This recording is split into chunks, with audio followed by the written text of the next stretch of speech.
Qualified वाले रहे, जो वहाँ पे जो आईएएस का एग्जाम क्वालिफाई करके इंटरव्यू पास करके बैठे थे, क्या बात होती है उनमें, क्या उनके अंदर क्वालिटी होती है जो आपको पास कराने की जिम्मेदारी लेते हैं? विशेष नॉलेज होता है। हाँ, उनको वो नॉलेज होता है, उनको पता है कि ये हम तो जिस रास्ते से आ रहे थे वहां पे जो गड्ढा था हम उसमें गिर गए हैं, लेकिन बच्चे को बता रहे कि आप यहाँ पे ना गिर जाना।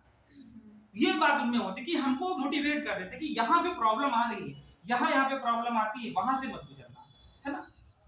तो हम लोगों ने जो क्या किया है, कहीं ना कहीं जो अभी भी फिलहाल कोशिश सब करते हैं, तो जो प्रॉब्लम कहीं ना कहीं आ रही है, हम कहीं ना कहीं पीछे अगर हैं, सपोज करिए हम अपने आप को बता रहा हूँ, तो कहीं ना कहीं यही है जो स्ट्रेटजी है इसकी, वो कहीं ना कहीं समझ नहीं पाए, है ना, और वो आपको बताई जाएगी कि आप उसको ऐसे फॉलो करो।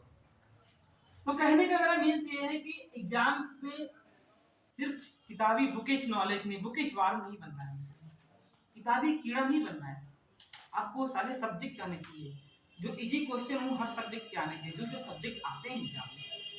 ऐसा नहीं कि आप एक सब्जेक्ट में बिल्कुल जीरो हो, तो जो क्लासेस होती हैं, जो पढ़ाई जा रही है, उनको प्लीज डोंट मिस।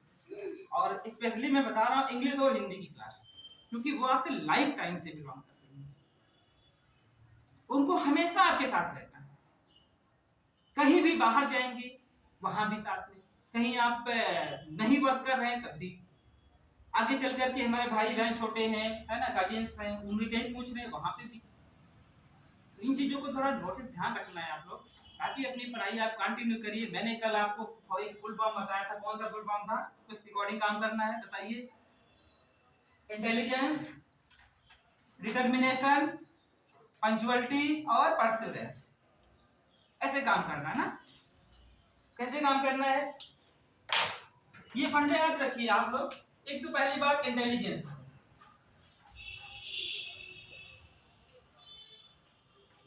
एक इंटेलिजेंस होना चाहिए हमारे अंदर, एक होना चाहिए इसके बाद है डिटरमिनेशन,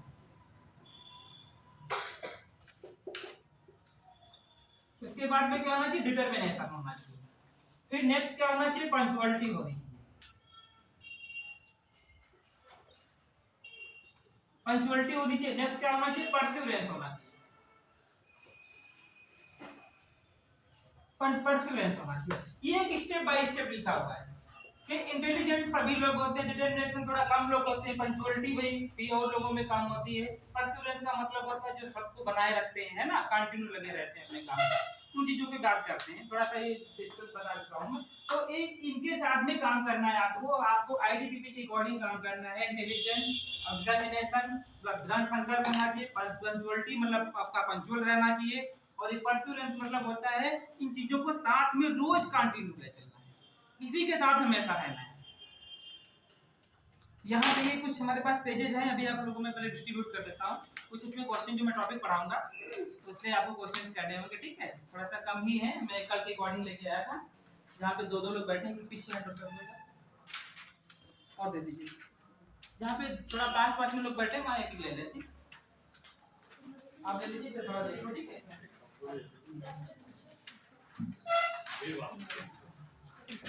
कंपनी में पूछे ना,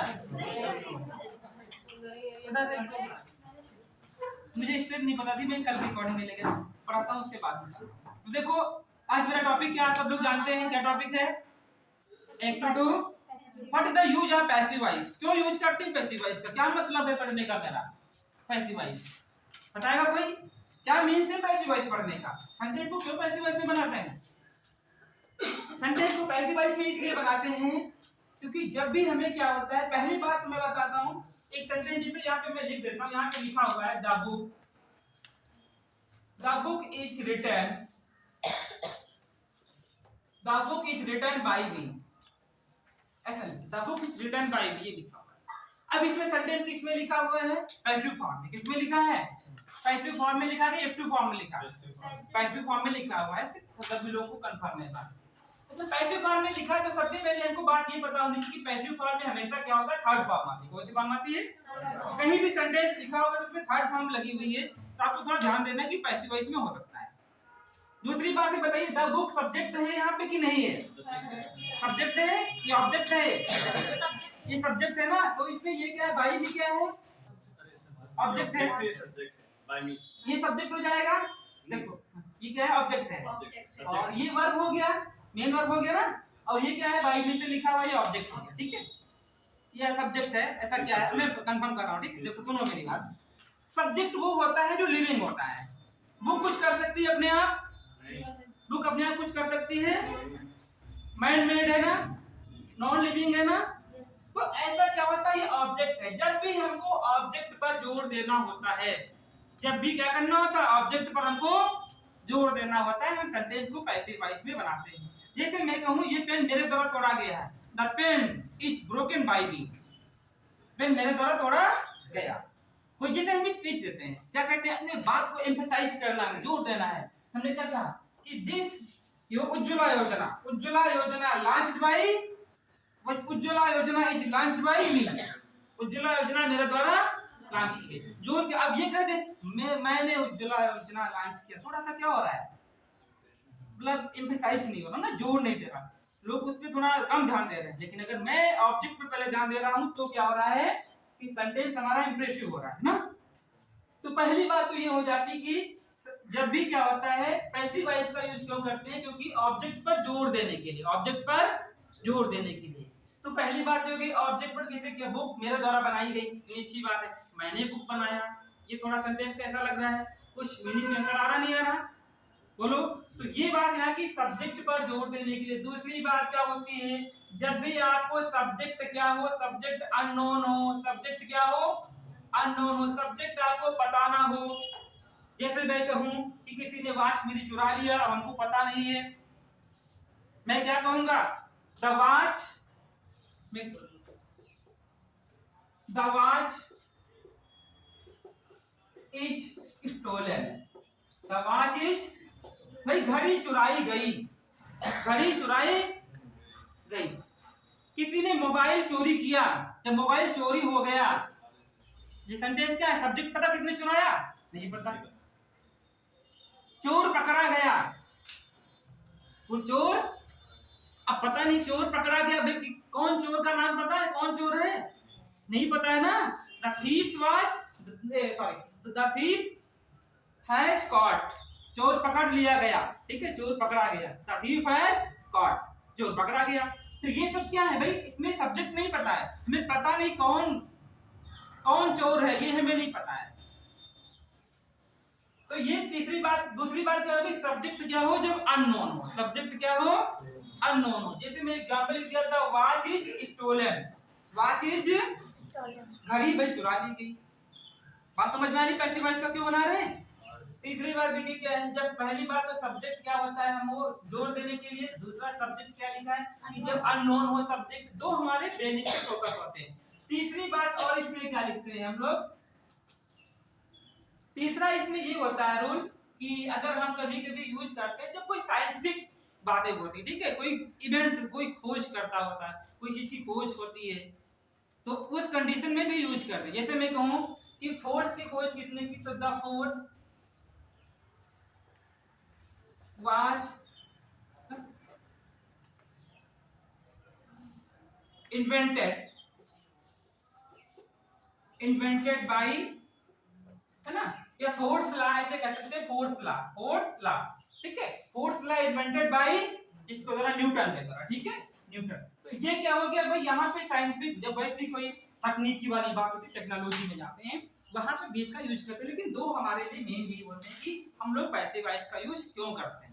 कोई किसी को डाउट है इसमें? फिर किसी ने मुझे मारा, मुझे पता है, आई वॉज बिटन, है ना, मैं मारा गया था। तो ऐसे क्वेश्चन में मुझे नहीं पता किसने मारा, पता है, मैं मुझे किसी ने मारा, मैं क्या बोलूंगा? मुझे किसी ने मारा या मुझे उसने मारा। तो आई वॉज बिटन, में पीटा गया, भाई मैं मारा गया। सब्जेक्ट पता है? नहीं पता है ना। सब्जेक्ट क्या होगा? जब अननोन होगा, क्या होगा? Subject unknown. उस कंडीशन में सब्जेक्ट पे क्या करना होगा? जोर देना होगा, ठीक है। जैसे को रामायण पढ़ी गई, भाई रामायण पढ़ा, किसी ने रामायण पढ़ा, हमें नहीं पता है, तो क्या लिखेंगे? द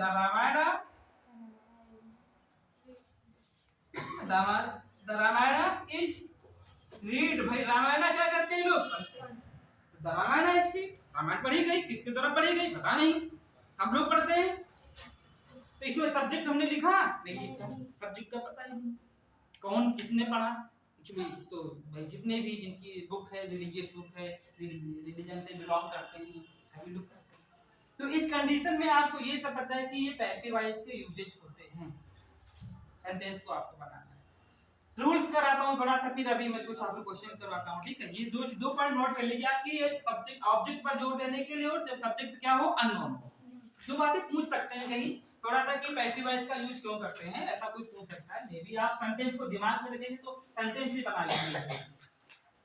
जैसे क्लास पढ़ाई गई, कैसे बनेगा सेंटेंस, क्लास पढ़ाई गई। तो आपको जब ऐसे लिखना होगा ना, वहां पे 300 का जब ऐसे आता है लिखने के लिए यूपीएससी में, अगर आपकी समझ यूपीएससी में सब सोच रहे हैं तो वहां पे ऐसे कैसे लिख पाएंगे। हमारे दिमाग में अगर ऐसा क्वेश्चन क्रिएट नहीं हो रहा है, कैसे लिख पाएंगे, how to possible to right.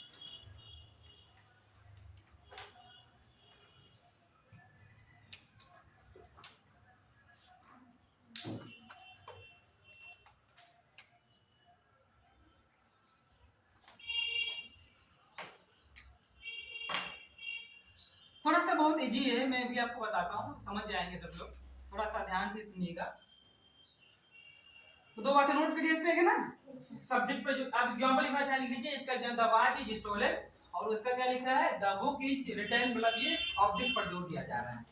Object हमेशा नॉन लिविंग होता है, ऑब्जेक्ट क्या होता है, नॉन लिविंग, और सब्जेक्ट क्या होते हैं, लिविंग होते हैं। कुछ सब्जेक्ट आपके पहले से कंफर्म में, जैसे मैंने कल लिखा था आपको प्रोनाउन में, जैसे क्या बताया, आई, और क्या होता है, वी, ये सब्जेक्ट होते हैं। यू भी क्या है, सब्जेक्ट है। सी भी क्या है, सब्जेक्ट है। ही भी क्या है, सब्जेक्ट है। तो ये सब तो फिक्स है ना। दे भी क्या होता है, सब्जेक्ट होता है, किसी के बारे में बात करते हैं। तो ये जो फिक्स होते हैं, लेकिन और जो इनको छोड़ करके और लिविंग को छोड़ करके आते हैं, सब ऑब्जेक्ट में आते हैं। वो वहां पे आप यहाँ लिखा, तो देखो आपको मैं बताता हूँ, ये रूल होता है सब्जेक्ट, वर्ब और ऑब्जेक्ट। ये हमारा टेंस बनाने का एक बेसिक कॉन्सेप्ट है कि नहीं, बताओ। टेंस बनाने का क्या है, बेसिक कॉन्सेप्ट है। लेकिन जब हम इसको चेंज कर देते, आप लोगों ने भाई सब लोग ऐसे ही पढ़ते हो ना, बोलो, आप लोगों ने ऐसे ही तो पढ़ा है। तो हमने क्या किया, पहले क्या किया, ऑब्जेक्ट। तो भाई ये पहले यहाँ लिखा है द बुक, तो ऑब्जेक्ट ही तो है ना।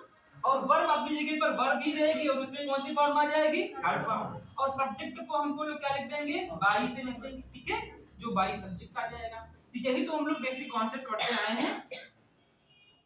ये तो हम लोग शायद ऐसा इसमें कोई हो, शायद वो यहाँ पे कोई ना हो जो अच्छा एक से इंग्लिश ना पढ़ा था, सब लोग पढ़ते आए ना। यहाँ तो पूरा समझ में आप लोग फीडबैक नहीं दे रहे हैं ना, तो बोलिए सब लोग पढ़ के आए नहीं आए। इंटर में पढ़ा थे डायरेक्ट, इंग्लिश में नहीं पढ़ा। अच्छा, और नाइन्थ में बहुत कम पढ़ा, क्योंकि साइंस तभी तो इंग्लिश का सब्जेक्ट तो होगा ही, लैंग्वेज बहुत कम पढ़ा था जब एग्जाम आया था। हाँ, वो बहुत कम पढ़ा ना, लेकिन है तो आपके पास रिकॉर्ड तो है, आपके पास ये पढ़ के आए हैं। भले आपके पास नहीं पढ़ा, वो अलग बात है, लेकिन आप ये कह नहीं सकते, यू कांट से कि I have not read the English.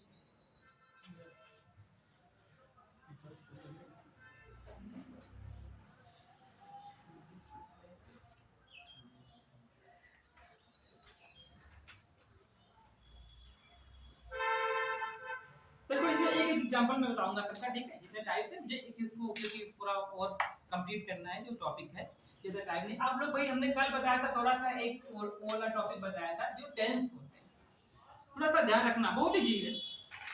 लेकिन टेंस अगर आपको भाई आते हैं तभी पॉसिबल है, क्योंकि या तो इस टाइम ज्यादा होना चाहिए, तो उसके हिसाब से तो टेंस पे ही डिपेंड है थोड़ा, टेंस का होता है।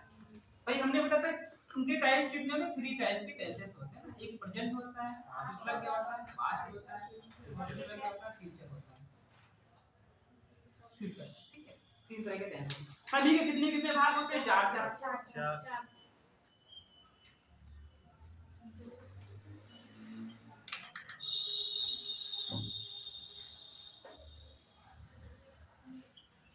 4 सभी के भाग होते हैं, ठीक है।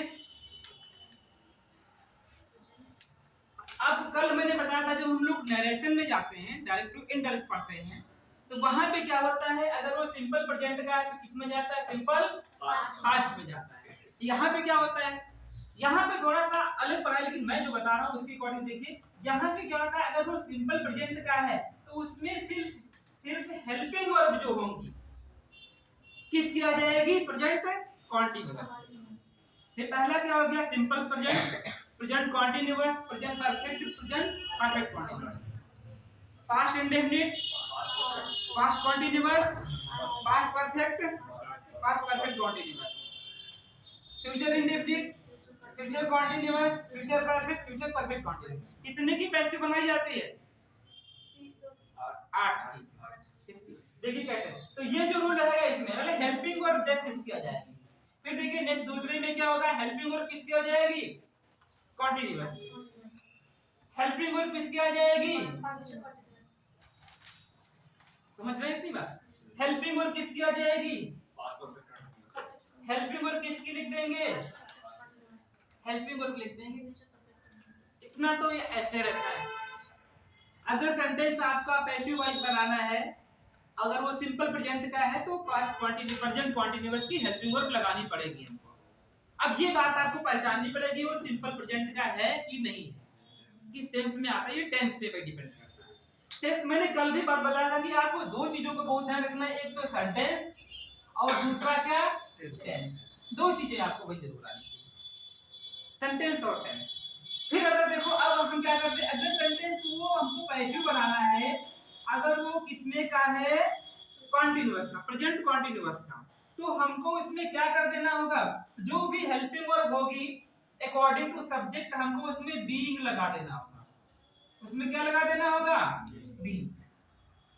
जो भी अगर इसमें क्या है, पास्ट कॉन्टिन्यूअस का सेंटेंस है तो उसमें क्या लगा देना होगा, बीइंग लगा देना होगा।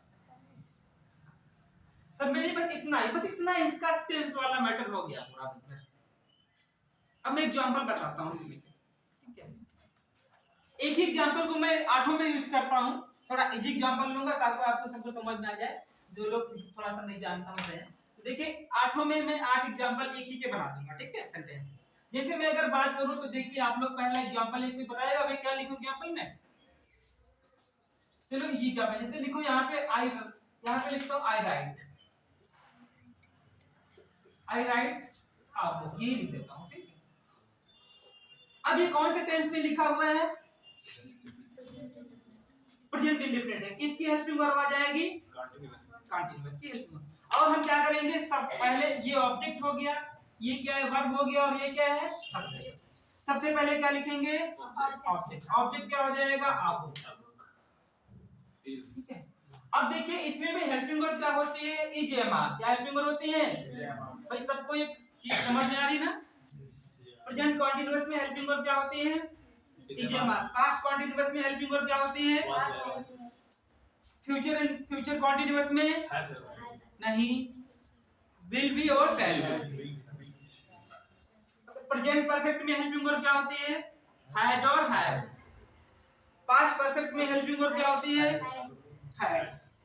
फ्यूचर परफेक्ट में क्या होती है, भाई सभी लोग नहीं बोल रहे हैं। देखिए आप लोगों ने कभी ऑनलाइन क्लासेस की है ना, ये नहीं की है, उसमें क्या बताता है, कमेंट जरूर करो, है कि नहीं भाई, कमेंट करो, लाइक करो। लाइक हम नहीं करते हैं क्योंकि लाइक उनका वो बनता है, कमेंट जरूर करो भाई। यहाँ पे क्या है, बोलना बहुत जरूरी होता है। अगर हम बोल रहे हैं, एक्टिव रहेंगे। जो 5 सेंसेस होती हैं, there are 5 senses in our body, ज्ञानेंद्रियां, तो वो भाई उसमें बोलने से भी रिलेटेड होते हैं।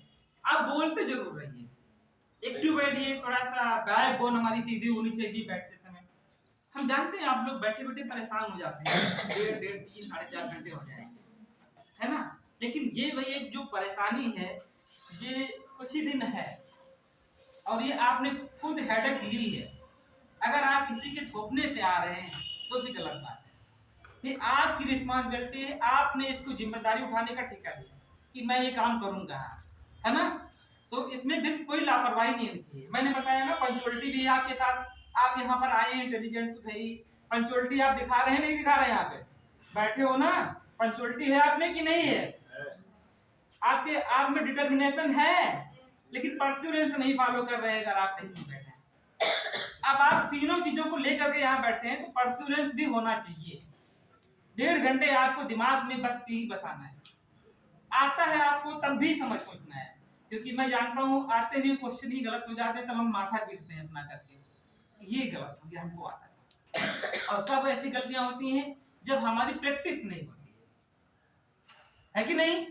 तो प्रैक्टिस नहीं होती, तो देखिए टीचर भी तो नहीं गलत पढ़ा है, इस बात को आपको ध्यान रखना है। जब अगर आपको आता है तो ठीक हो सकता है टीचर भी, मैं अपने आप को I am not complete man, I have no perfect knowledge, है ना, मेरे पास कोई परफेक्ट ज्ञान नहीं है, मेरे पास परफेक्ट ज्ञान नहीं, शायद there is no perfect knowledge person in this world, perhaps कोई है भी नहीं दुनिया में।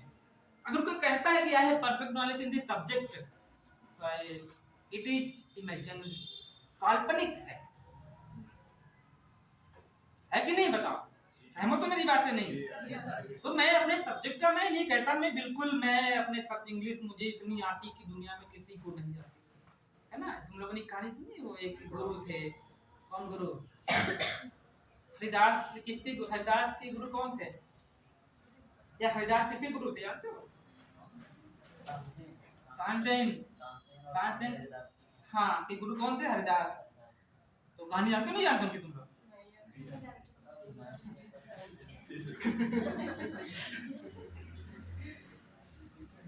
चलो बता देंगे सीधे। तो यहाँ पे सेंटेंस क्या लिखना है? सबसे पहले क्या लिखना है? ऑब्जेक्ट लिखना है, फिर आपको क्या लगा देना है इसमें? इज, क्योंकि एक बुक है तो इज लगेगी ना, वैसे तो 3 हेल्पिंग वर्ब भी इज में मार्क होता है ना, तो इसमें क्या लिखा जाएगा? इज लिखा जाएगा। राइट की भाई थर्ड फॉर्म क्या होती है? नहीं भाई, written. I a book is written, और आई का ऑब्जेक्ट क्या होता है? आई का ऑब्जेक्ट मी होता है। अब देखिए इसमें यही बातें हैं, बाई मी। अब आप ये बताओ, हमने आपको बता दिया कि भूमध्य रेखा यहाँ पर है, जीरो लाइन, या कैंसर ऑफ क्या कहते हैं लाइन को इंग्लिश में कहते हैं, तो वो यहाँ पर, मैं इसमें कैसे बता दूं कि मी यहाँ पर ऐसे होता है? तो आपको याद करने वाला है कि नहीं है? आपको याद रखना ही पड़ेगा कि आई का मी होता है ऑब्जेक्ट। तो यहाँ पे ये हमारा पैसिव वॉइस में सेंटेंस क्या हो गया? कन्वर्ट। एक बात हमेशा रखना है कि पैसिव वॉइस में हमेशा थर्ड फॉर्म लगती है। कौन सी फॉर्म लगती है? भाई V3 लगती है। V3 का मतलब होता है वर्ब की थर्ड फॉर्म। पैसिव वॉइस में एक बात का जरूर ध्यान रखना, क्वेश्चन आपको सारे आते हैं कि नहीं आते हैं, आपको कुछ रूल जरूर आते हैं, कुछ रूल्स आपको जरूर आते हो, आप क्वेश्चन एग्जाम में कर लेंगे, ठीक है? ऐसी बात नहीं होती क्वेश्चन नहीं कर, आप अगर प्रैक्टिस किए हैं तो क्वेश्चन कर लेंगे आप, भले आपको पूरा नहीं आता है, ठीक है? क्योंकि उसमें ऐसे तकनीकी होती कि आप पहले उनको काट दीजिए जो बिल्कुल गलत हो। आप कुछ रूल आते हैं, एक दो कट ही जाएंगे, दो बचेंगे, 50-50 में आ गए, चांसेस बढ़ गए आपके सही होने के। यही तो मेथड होते हैं सब। तो ये आपका किसमें बदल गया भाई? पैसिव वॉइस में हो गया। ये हमारा कौन चेंज कर दिया? सिंपल प्रेजेंट का किसमें हो गया? है ना, पैसिव वॉइस में कन्वर्ट हो गया। अगर यही सेंटेंस में अगर इस तरह से कुछ लिखता, ये मैं लिख देता यहाँ पे आई रोट, यहाँ पे क्या लिख देता? I wrote a book. अब भाई इसका क्या बन जाता? रोट यहाँ पे कौन सी फॉर्म है? सेकंड फॉर्म है। ये सेंटेंस कौन से टेंस में लिखा हुआ है? हाँ, वेरी गुड। ये सेंटेंस जो लिखा है पास्ट इंडेफिनिट में लिखा हुआ है, ठीक है? कैसे पहचाना? क्योंकि यहाँ पे क्या लिखी है? V2। क्या लिखी है?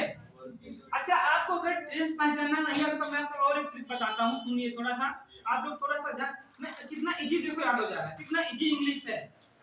जिनमें कॉन्टिन्यूअस लास्ट में किसमें आ रहा है बताओ? Present continuous, past continuous, future continuous. Present perfect continuous, past perfect continuous, future perfect continuous. Last में क्या रहा है? मतलब इन सब में आईएनजी फॉर्म लगती है, इन सब में आईएनजी फॉर्म, इन सब में आईएनजी फॉर्म, इन सब में कौन सी फॉर्म लगती है? आईएनजी फॉर्म वाले कितने हो गए? 6। कितने बचे हमारे पास? 3 सेंटेंस, 3 टेंस बचे। थर्ड वाले में परफेक्ट थर्ड फॉर्म लगती है, थर्ड वाले में थर्ड फॉर्म, थर्ड वाले में थर्ड फॉर्म, थर्ड वाले में थर्ड फॉर्म। कितने हो गए? 9। कितने बच गए टेंस हमारे? 3 बचे। जो सिंपल फ्यूचर होता है इसमें हमेशा फर्स्ट फॉर्म लगती है, बस 2 में कंडीशंस फॉलो, 2 के रूल पढ़ना। जब भी कभी पढ़ने बैठे इंग्लिश, हमेशा सेंटेंस 2 से पूछा जाता है। आप कोई भी पेपर उठा करके देख लीजिए, सेंटेंस हमेशा किसमें का आता है? या तो इसमें का दिया होगा या फिर इसमें का। तो इन सबको पहचानने की ट्रिक सबसे आसान है, कुछ नहीं, हेल्पिंग और ऑथोरिटी होती है, देखते देखते पहचान लेंगे। इन दोनों में डाउट है। जैसे मैं एक सेंटेंस पूछने जा रहा हूँ, यही सेंटेंस लिखा हुआ है, आई रोट अ बुक, क्या लिखा, आई रोट अ बुक, मैंने किताब लिखा था, ठीक है। इसको रोट लिखा है, इसका नेगेटिव कैसे बनेगा बताएं आप लोग, थोड़ा सा मैं आपको एक टेस्ट लेता हूँ, नेगेटिव कौन बताएगा इसका, बताएं। आई डिड, नेगेटिव बताना है, I did not right a book, ठीक है, यही लिखा जाएगा। अब इसमें देखो डिड नॉट लग रहा है, क्योंकि मैं नेगेटिव बना रहा हूँ, इसमें थोड़ा सा हमको अलग से कहीं से ये हेल्पिंग वर्ब लगाना, जब हम नेगेटिव बनाएंगे, आई डिड नॉट राइट, अब यहाँ पे कौन सी फॉर्म लग जाएगी, फर्स्ट फॉर्म लग जाएगी। तो ये कहने का मतलब ये था कि यही देखो दोनों में रूल बता रहे हैं, ये वाला पढ़ना है, ये वाला, बस थोड़ा सा इसमें हमको डिड लगाना पड़ा, तब ये फर्स्ट फॉर्म आ गई, बस ये सेकंड फॉर्म लिखेंगे, ठीक है। तो इस तरह से सारे सेंटेंसेस हम इस हिसाब से बना लेंगे। इसमें जो हमारा ये मैंने बना दिया है, अब एक तो दो सेंटेंस हमारे, इसको पैसिव में बनाता हूँ, इस वाले को पैसिव में, इसका आंसर ये हो गया, वही क्वेश्चन था, ये आपका आंसर हो गया, ठीक है। और इस वाले का क्वेश्चन है, ये क्वेश्चन लिखा हुआ, आप ये मैं आंसर यहाँ पे लिखने जा रहा हूँ, क्या लिखा जाएगा, इसका भी क्या हो जाएगा, आबुक वाच, क्या लिखा जाएगा, आबुक वाच रिटन बाय मी। मैं ये तो ऐसे मैं क्वेश्चन बता रहा हूँ जो बहुत आसान क्वेश्चन है, रूल पे। मैं भी ऐसे क्वेश्चन बताता हूँ आपको जो परीक्षा में एग्जैक्ट मिलते हैं, आप उसको ध्यान रखिए।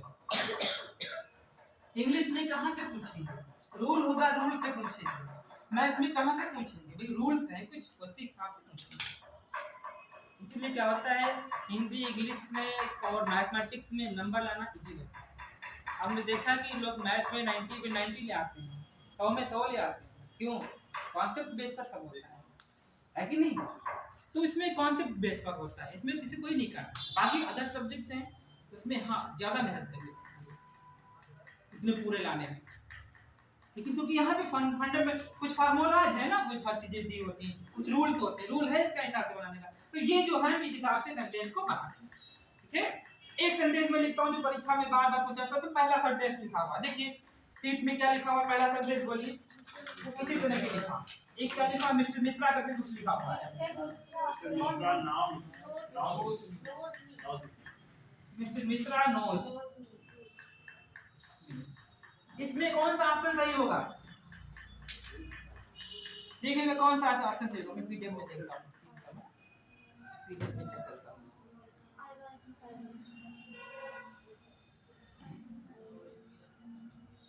सी सर, मैं देख रहा हूँ सी वाले में क्या लिखा है, कौन सा करेक्ट होगा इसमें बताएं भाई आप लोग, बताएं, मैं लिख रहा हूँ यहाँ पे। कितने लोग सी बता रहे हैं, जरा हाथ ऊंचा करें, कितने लोग, थोड़ा सा मेरा कष्ट करिए मेरे करने से, कौन लोग सी बता रहे हैं, एक लोग थोड़ा सा ऊंचा करिए, ज्यादा नहीं मैं कर रहा हूँ, कौन सा, अच्छा ए वाला ऑप्शन कितने लोग कह रहे हैं, ए वाला 1 2 3 4 5 6 लोग कह रहे हैं, ए ऑप्शन के लिए भाई 6 लोग हैं। बी ऑप्शन कितने लोग कह रहे हैं भाई, 1 2 भाई सब लोग। सी ऑप्शन कौन लोग कह रहे हैं, सी ऑप्शन के लिए आप ओनली 1 यू 2 सी, और डी के लिए बाकी लोग समझ ले, डी के लिए हैं, बाकी लोग डी के लिए, आप लोग तो ई ऑप्शन तो है नहीं, डी है ना, ठीक है। जो बच रहे हैं वो सब लोग डी में आ जाएंगे।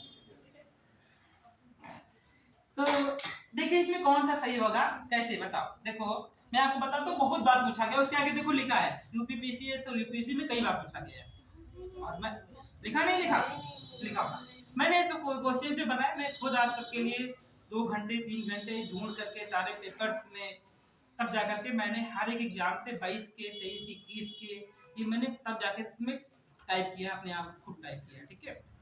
क्योंकि मैं आपको बताना चाहता हूँ, ये आपको बिल्कुल बिलीव दिलाना चाहता हूँ कि ये प्रश्न ऐसे ही आते हैं। तो अब कौन सा उसमें इसका देखो, इसमें एक्चुअली ये बात होती है, सबसे पहले क्या लिखेंगे, इसका ऑब्जेक्ट क्या है, मी, ऑब्जेक्ट क्या है भाई, ये तो पूरा क्या है, सब्जेक्ट है, ये क्या है, सब्जेक्ट। तो इसमें पहले क्या लिखा जाएगा, आई, मी का सब्जेक्ट क्या होता है, आई लिखा जाएगा। इसमें हेल्पिंग वर्ब कौन लगेगी? आई के साथ में क्या लगेगा? सिंपल प्रेजेंट क्या है? इसमें लगेगा पास्ट, क्या आ जाएगा? I am. नो की थर्ड फॉर्म क्या होगी भाई? नो लिखा जाएगा। नो की थर्ड फॉर्म क्या हो जाएगी? उसके बाद क्या लिखा जाएगा? By mister by mister Mishra. ठीक है, ये चीज देखो, इसमें नोन लिखा है। क्या लिखा है? अब नोन के बाद में बाई नहीं लगता है, नोन के बाद में क्या लगता है? बहुत बार पूछा है, नोन के बाद में टू लगता है। क्यों? मैं बताता हूँ। नोन जैसे कहें mother Teresa is known for piece. Mother Teresa जो है नोन के लिए जानी जाती है, मतलब पीस के लिए जानी जाती है। तो ये नोन क्या होता है? नोन जो है, नोन एक फिक्स प्रीपोजिशन होता है, कई बार पूछा गया है, इसमें टू लगता है। ठीक है, अब वहां पे नाम परीक्षा में क्या करेंगे? ये मिस्टर मिश्रा हटा देंगे, दूसरा नाम दे देंगे, नोन ही आ जाएगा। ऐसा कुछ थोड़ा होता है भाई, फिक्स है वर्ड, कोई नई बनाई थोड़ी जा रही रोज रोज। करंट अफेयर्स रोज बनाया जा रहा है ना, उससे नए क्वेश्चन से बिलोंग कर रहे हैं। पीछे पूछते हैं, अगर 1919 में कोई घटना हुई थी तो 2019 की पूछ लेंगे इससे रिलेटेड, लेकिन यहाँ पे ऐसा नहीं होता है। तो ये पहला वाला, ये ऑप्शन कौन सा हो रहा है उसमें? बी वाला, बी वाला, बी वाला। तो इस तरह से देखो, ये हमारा टेंस का पूरा पैटर्न हो गया। ठीक है, अगला क्वेश्चन देखिए, मैं ये नोट कर, आप नोट करें, नोट करें, नोट कर लिया आपने? कुछ लोग नहीं नोट किए। ये स्ट्रक्चर थोड़ा बना लीजिए, इसमें हेल्पिंग वर्ब भी नोट कर लीजिएगा थोड़ा सा, मतलब जहां जाकर के मैं नोट कर देता हूं कहो तो इनमें हेल्पिंग वर्ब भी नोट कर लीजिए। बस इतना ही, 8 की देखो, 1 2 3 4 3, ये अगर ये सेंटेंस आता है पैसिव वॉइस बनाने के लिए तो उसको उसी में लिखे रहते हैं, उसमें कुछ नहीं करते। सर यहां पे क्या लिखेंगे? जीरो बना दो। अच्छा, ये जीरो यहाँ पे, ये मैं बता रहा था कि इनमें सब में आईएनजी फॉर्म होती है, इन सब में आईएनजी फॉर्म लगती है, मतलब फर्स्ट फॉर्म में जैसे गो में गोइंग हो जाएगा, कम में कमिंग हो जाएगा। इस तरह मैंने 6 में बताया था कि आईएनजी फॉर्म लगती है, 6 तो आईएनजी फॉर्म वाले होते हैं। ये थोड़ा इजिप्ट हमें आगे थोड़ा बढ़ रहा है और टॉपिक पे पढ़ना होता हूं। तो फिर अनेजी वर्ग को अनेजी के साथ टू लगता होगा, सिर्फ नॉन के साथ लगता है नहीं, हां, और भी नॉन है उसके साथ टू सेटिस्फाइड होता है। जैसे कोई मेरे पे हंस रहा है, अब बताओ, और अब बात क्या है, जैसे कोई हंस रहा है, लाफ, LAUGH, अब लाफ कोई हंसता है, मैं घूम मेरे पे हंस रहे हैं, तो क्या लिखा जाएगा? लाफ एट, क्या लिखा जाएगा? एट मेरे पे हंस रहा है। एट वहां लगता है जहां पे, मतलब बिल्कुल पॉइंट ऑफ टाइम को बता, पॉइंट ऑफ प्लेस को बता देता है कि मेरे पर ही है। ठीक है, तो उसके साथ लाफ के साथ में क्या लगता है? एट लगता है। सेटिस्फाइड की बात करते हैं तो उसके साथ में विद लगता है। डील की बात करते हैं, डील, अगर डील की कोई, मतलब कोई बिजनेस में कोई डील कर रहा है तो उसके साथ में डील इन लिखते हैं। कोई पर्सन के साथ डीलिंग हो रही है तो डील के साथ में विद लिखा जाता है। तो ये कुछ फिक्स प्रीपोजिशन होते हैं, वहां पे बाई नहीं लिखते। ठीक है, वहां पे वैसे ही वही पढ़ा जाता है। हाँ, विद लिखा जाता है, विद। उसमें भी और कंडीशन है, अगर कोई व्यक्ति के साथ सेटिस्फाई, बिजनेस के साथ, अगर कोई वस्तु को समझ करके कि हाँ, जैसे वो मेरी बाइक खरीदा और बाइक से मेरी संतुष्ट, अच्छी बाइक पा गया है, तो वो क्या हो जाएगा वहां पे? इन। हाँ, हाँ, बाइक में, मतलब बाइक, अगर कोई व्यक्ति के साथ संतुष्टि है कि हाँ मेरा उसका बिजनेस अच्छा है, तो फिर वहां पे बिल लगता है। ठीक है, उसमें भी कंडीशन होती है, विद और इन दोनों। तो ये चीजें आपने नोट कर लिया। ठीक है, थोड़ा सा मैं अभी 10th वाला हटा देता हूँ और भी इसके आगे की बताता हूँ। ये सब ऐसे ही बनेंगे, इसमें कोई अगर कोई और एग्जांपल पूछना चाहे, कोई नोट करके लाया हो सकता है। फिर देखिए मैं क्या था, अब इसमें सबसे इंपॉर्टेंट, कई बार जो लेटेस्ट में पूछा गया वो इंट्रागेटिव परसेंटेज पूछा जाता है। कैसा पूछा जाता है? ये जो अभी हमने बात बताई थी, वो बताई थी किसने की? वो जो बात बताई थी वो थे असर्टिव सेंटेंस। किसके थे वो? ये इंट्रागेटिव सेंटेंस बात बताई। इंट्रागेटिव सेंटेंस उसमें लिखे हुए हैं, जो आए हैं बिल्कुल वही मैंने छापा है, एग्जांपल भी वही इसमें दिया है। इंट्रागेटिव सेंटेंस जैसे मैं आपको बताता हूं, इसी में जैसे एक सेंटेंस लिखा हुआ है, यहाँ पे लिखा हुआ is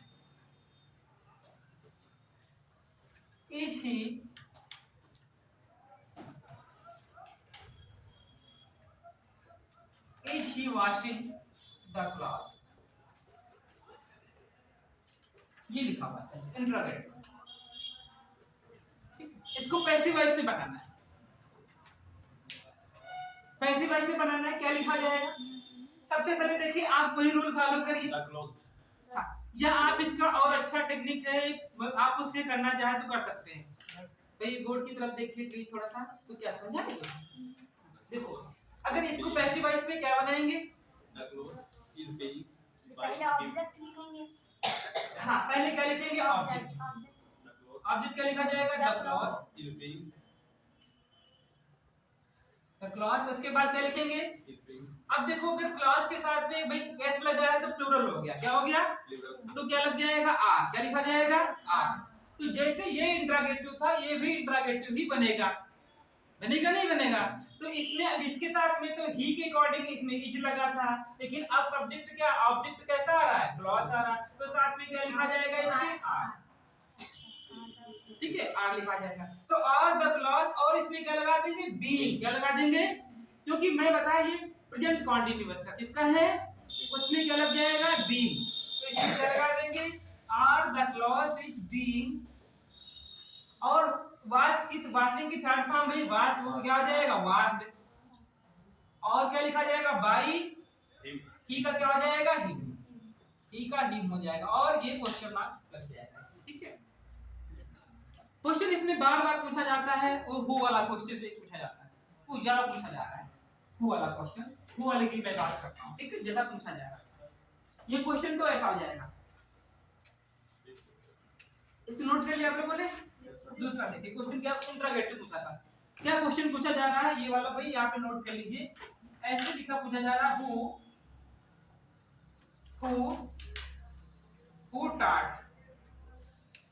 taught you Hindi, who taught you Hindi, Hindi कौन पढ़ाता है?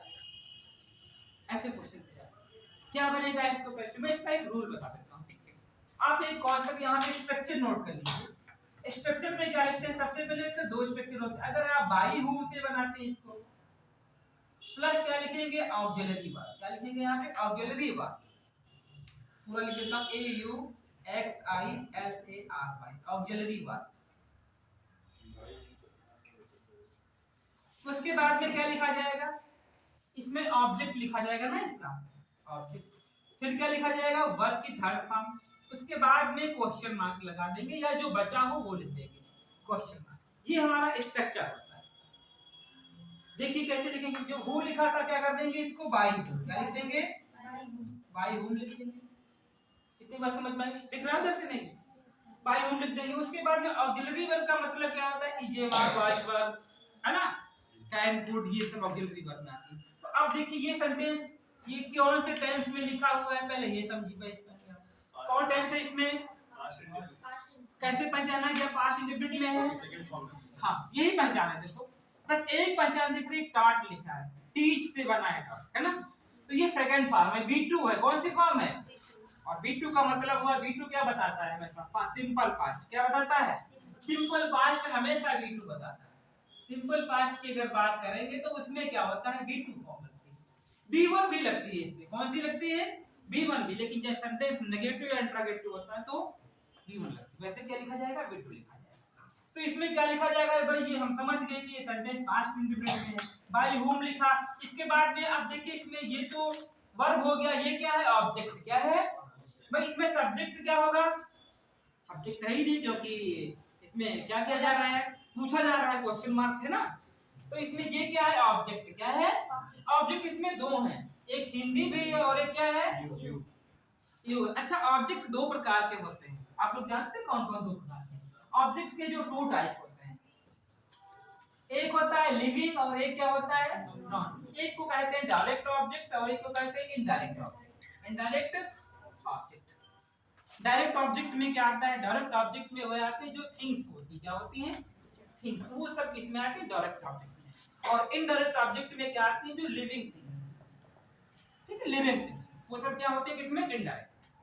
जैसे एग्जांपल की बात, जैसे इसमें कह दूं, इसमें क्या हो जाएगा? मी हो जाएगा और अस हो जाएगा, समझ रहे हो? इसमें हिम हो जाएगा। इसमें क्या है? जैसे कहते हैं बुक, इसमें क्या हो जाएगा? बुक, पेन, कॉपी, बिल्डिंग, ये सब समझ में आई? तो डायरेक्ट में क्या होता है? डायरेक्ट में जो नॉन लिविंग होती हैं वो, और इनडायरेक्ट में क्या होता है? जो इनडायरेक्ट ऑब्जेक्ट में जो हमने प्रोनाउन में पढ़ रखा है वही होते हैं। जो प्रोनाउन में कर रखा वो क्या होते हैं इनडायरेक्ट। तो इसमें देखिए दो ऑब्जेक्ट है, एक कौन सा ऑब्जेक्ट है सेंटेंस में, हिंदी कैसा ऑब्जेक्ट भाई, ये एक भाषा का नाम है ना, तो ये है, ये इनडायरेक्ट में, ये कितना जाएगा डायरेक्ट में, और ये क्या है इनडायरेक्ट। क्या है यू कैसा है इनडायरेक्ट, तो यू ऑब्जेक्ट है कि नहीं। तो सबसे पहले क्या लिखा जाता है इनडायरेक्ट ऑब्जेक्ट लिखेंगे, तो इसमें क्या लिखा जाएगा बाय हुम लिख दिया, उसके बाद में ऑक्सिलरी वर्ब आएगा, और तो इसमें हम क्या लिखेंगे ऑब्जेक्ट का, यू का ऑब्जेक्ट में यू ही रहता है ना। अच्छा अब यू के अकॉर्डिंग इसमें हेल्पिंग वर्ब क्या आएगी, क्योंकि यहाँ पे लिखा ऑक्सिलरी वर्ब, ऑब्जेक्ट यहाँ लिखा है, मैंने ये यहाँ लिख दिया, तो इसमें आर को भी सिंपल पास्ट का है तो वर्ब लगेगा, क्या लगेगा आर के साथ में क्या लगेगा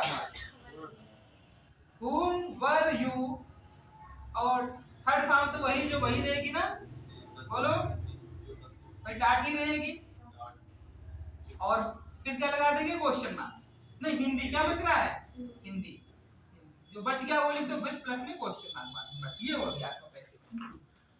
bye whom were you taught Hindi, आप हिंदी किसके द्वारा पढ़ते हैं। कोई डाउट और एग्जांपल बताता हूं क्योंकि पूछा गया है दो बार पूछा गया और ऐसे ही क्वेश्चन पूछा गया बिल्कुल सेम क्वेश्चन, तो इसलिए मैं इसका एग्जांपल और भी देता हूं आपको।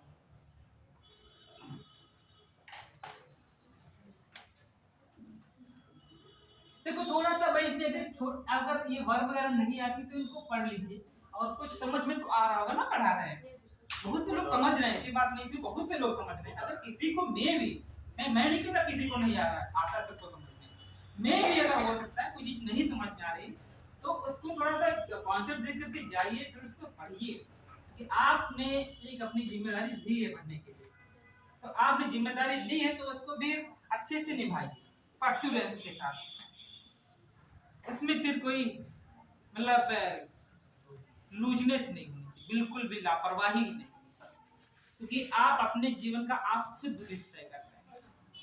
भाई जो आदमी चुनाव में वोट मांगने जाता है वो तो दूसरे के हाथ में है, आदमी वोट देगा कि हमको नहीं देगा पता नहीं है कि नहीं, लेकिन यहाँ पे क्या है हमको वोट थोड़ा मांग रहे हैं, यहाँ तो जो किस्मत लिखनी है वो अपने हाथ ही लिखनी है ना। तो आपको एक एक पॉइंट को आपको ध्यान देना है, उसको अगर नहीं समझ में आई पूछना है, आप यहाँ बैठे रहेंगे तो नहीं, पूछे भी नहीं समझ में पूछे तो इसको फिर से बताऊंगा कोई चीज, फिर आप फिर घर पे जाकर के पढ़िए और बुक से पढ़िए, नहीं समझ में आ रहा था मैं दूसरा एग्जांपल देता हूं, जिससे यहाँ पे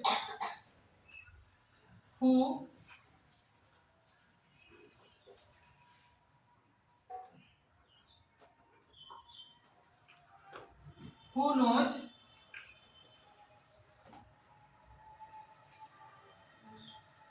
एम के गांधी,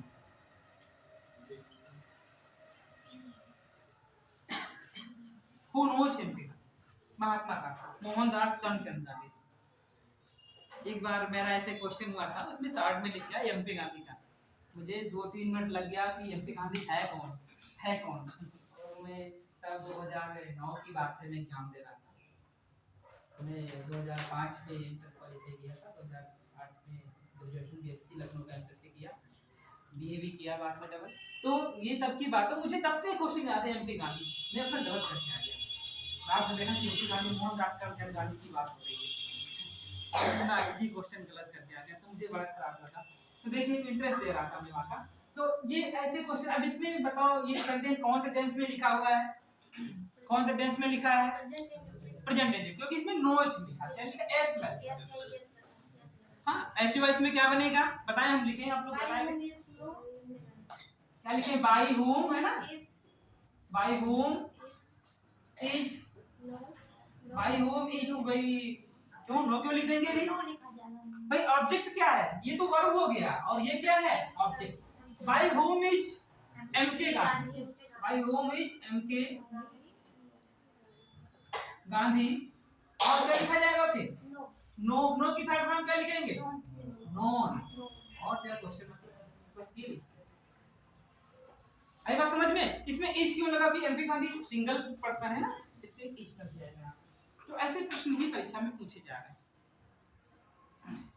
फिर देखिए थोड़ा और मैं ये क्वेश्चन ला रहा हूँ थोड़ा सा अलग, तो वो अब 1-2 बार और पूछे गए हैं क्वेश्चन, वो मैं बता रहा हूँ, ये इंट्रोगेटिव की बात होगी। अच्छा एक इंट्रोगेटिव और मैं पूछ रहा हूँ, आप लोग थोड़ा सा ध्यान दीजिएगा, वो भी इंट्रोगेटिव, इसमें ये ऐसा इंट्रोगेटिव जिसमें ऑब्जेक्ट भी दिया है। इसमें क्या है, ऑब्जेक्ट दिया है, सब्जेक्ट नहीं पता है। लेकिन ऐसा क्वेश्चन जैसे क्वेश्चन लिखा हो,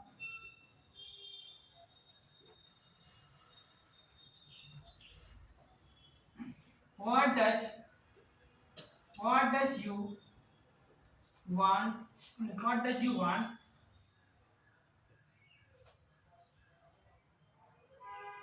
what does you want, इतना ही क्वेश्चन। आप क्या चाहते हैं, what does you want, Rajni to लगेगा, क्या लग जाएगा इसमें, है ना, what do you want, क्या चाहते हैं, क्या बेस्ट वाइज बनेगा इसका, ये भी इंट्रोगेटिव है। इसमें बाई होम से नहीं बनेगा, ये वाट वाला है हो, जो इसमें जो बाई होम वाले होते हैं, सुन लीजिए, अच्छा क्वेश्चन पूछा आपने। बाई होम वाले जो होते हैं, एक तो बीच वाला बनता है, एक बीच वाला बनता है, एक होम वाला भी बनता है। तीन क्वेश्चन इससे बना देंगे, जैसे बाई होम करके बना देंगे, ठीक है। बाकी ये वाला वर्ड से ही बनेगा, इंट्रोगेटिव है तो वो इंट्रोगेटिव ही रहेगा। क्या लिखा जाएगा, व्हाट, ऑब्जेक्ट क्या लेंगे। अब इसके बाद में क्या है भाई, यहाँ देखिए सेंटेंस देखिए, ये इसमें व्हाट लगा तो व्हाट ही लिखेंगे। ऑब्जेक्ट क्या जाएगा इसमें, ऑब्जेक्ट क्या यू है ना, बोलो तो क्या है इसका, भाई यू का यू ही लिखेंगे, लेकिन उसके साथ में हेल्पिंग वर्ब क्या आएगी,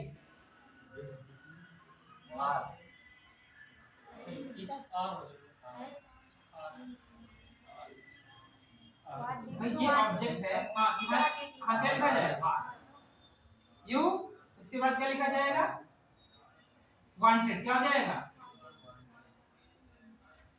और क्या लगा देंगे इसमें, क्वेश्चन मार्क, क्या लगा देंगे, क्वेश्चन मार्क।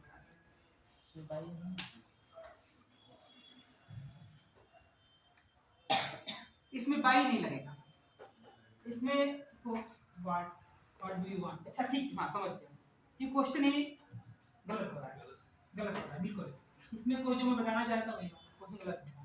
इसमें क्या लिखेंगे, वांट लिखा हुआ देखो, तो इसमें ऑब्जेक्ट क्या है, ऑब्जेक्ट है ही नहीं, ऑब्जेक्ट इसमें है ही नहीं ना, नहीं उनसे पूछा जा रहा आप क्या चाहते हैं, तो वस्तु तो ऑब्जेक्ट पूछा जा रहा, ऑब्जेक्ट इसमें, तो ऑब्जेक्ट की जगह क्या पड़ी रहेगी, एम्प्टी, ऑब्जेक्ट की जगह क्या पड़ी रहेगी, खाली जगह रहेगी।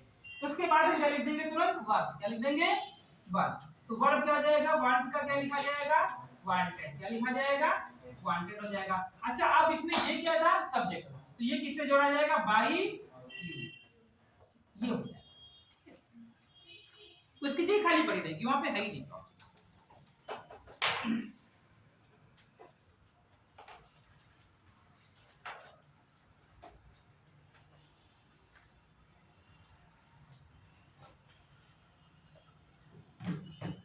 अगला क्वेश्चन देखिए, बड़ा आसान क्वेश्चन, तो ये हो गया इसमें। अब मैं थोड़ा इंपरेटिव सेंटेंस के लिए इंट्रोगेटिव के क्वेश्चन आएंगे, दो टाइप के होते हैं, दोनों टाइप की मैंने बात कर ली है, ठीक है।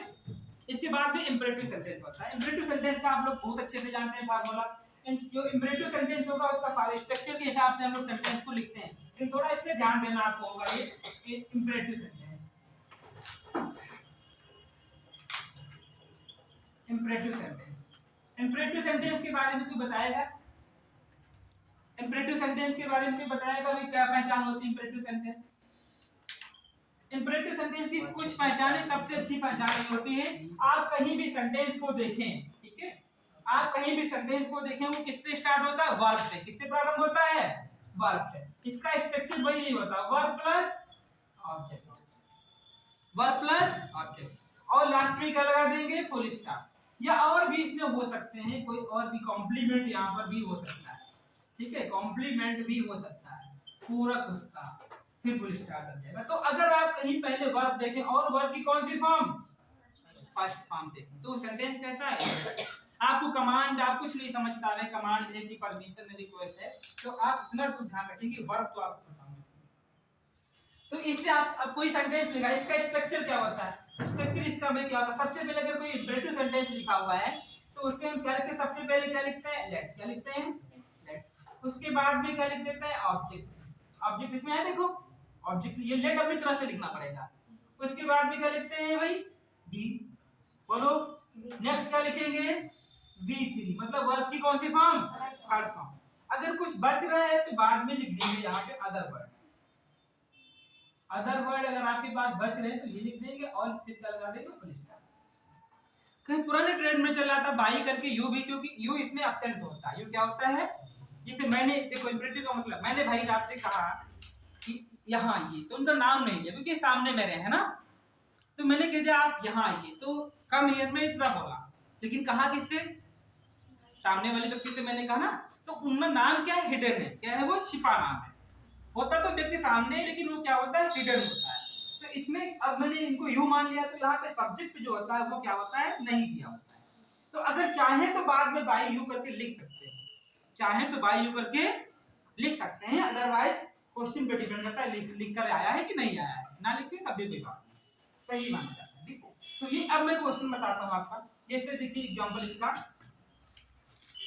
ये स्ट्रक्चर हो गया ना, क्वेश्चन टेक, यहाँ पे क्वेश्चन लिखा है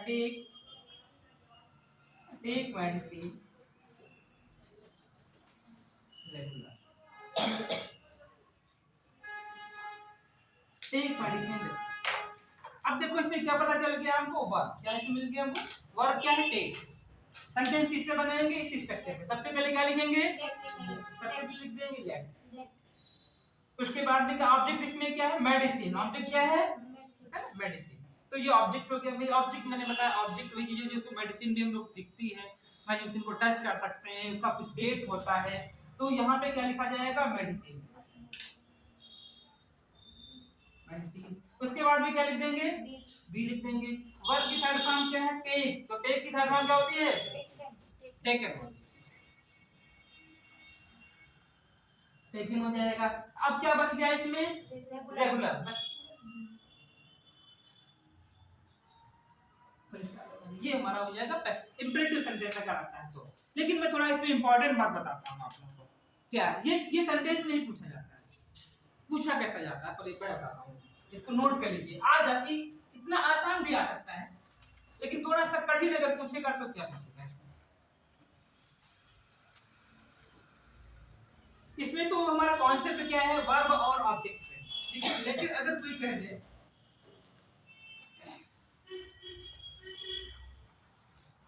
ये मैं पहले भी बता चुका हूं जब प्रीपोजिशन पढ़ा रहा है। कम इन, क्या लिखा है, कम इन, गो आउट। ये सेंटेंस कैसा लिखा हुआ है, इंपरेटिव में है। बताएं आप लोग, सेंटेंस इंपरेटिव में है इंपरेटिव में है ना। पहले क्या लिखा है इसमें, वर्ब लिखा। क्या लिखा है सबसे पहले, वर्ब, और फिर क्या लिखा, वर्ब। लेकिन क्या बाद में क्या है, ये बाद में क्या है, ऑब्जेक्ट है। क्योंकि इंपरेटिव का रूल क्या है, वर्ब और ऑब्जेक्ट है इसमें कि नहीं है, नहीं है। कंजक्शन भी नहीं है, ये कंजक्शन भी नहीं, ये क्या है, एडवर्ब है। क्या है ये एडवर्ब। तो फिर ये सेंटेंस कैसे बनेगा, पहले ये हमारा एडीवी है, एडवर्ब। क्योंकि आप लोग जानते हैं कि ये किसको क्वालिफाई, इन किसको बता रहा है, वर्ब को। किसको बता रहा है, एडवर्ब की डेफिनेशन क्या होती है कि वर्ब, जो एडवर्ब होता है वो वर्ब को क्वालिफाई करता है, वर्ब को। तो ये एडवर्ब जब ऐसा सेंटेंस लिखा होगा थोड़ा अच्छा, कोई पूछे इन, कम इन, कहां कोई स्पेस, यहाँ पे कोई कम इन, कितना बड़ा एरिया है इसका, है ना, 400 स्क्वायर फुट का एरिया। भाई कहां पे कोई कम इन है, कोई जगह फिक्स है नहीं है ना। तो ये किसको बता रहा है, ये प्लेस को बता रहा है। किसको बता रहा है, प्लेस को। और प्लेस को बता रहा है, तो ये यहाँ पे वर्ब है। ऐसा अगर सेंटेंस मिल रहा है तो इसमें कैसे बनाएंगे, पैसिव वॉइस में कोई बताएगा, इसको सीधे लिख देंगे। कोई ऑर्डर कर रहा है, क्या कर रहा है, कोई ऑर्डर कर रहा है, सीधे लिख देंगे क्या, यू आर। क्या लिखा जाएगा, यू आर, हाँ you are order, you are order. फिर क्या, कम इन, क्या लिखा जाएगा, कम इन। बस इस तरह से बना, you are order to come, you are order to come. अगला क्या लिख, जैसे इसी तरह से दूसरा, इसमें भी क्या हो जाएगा, you are order.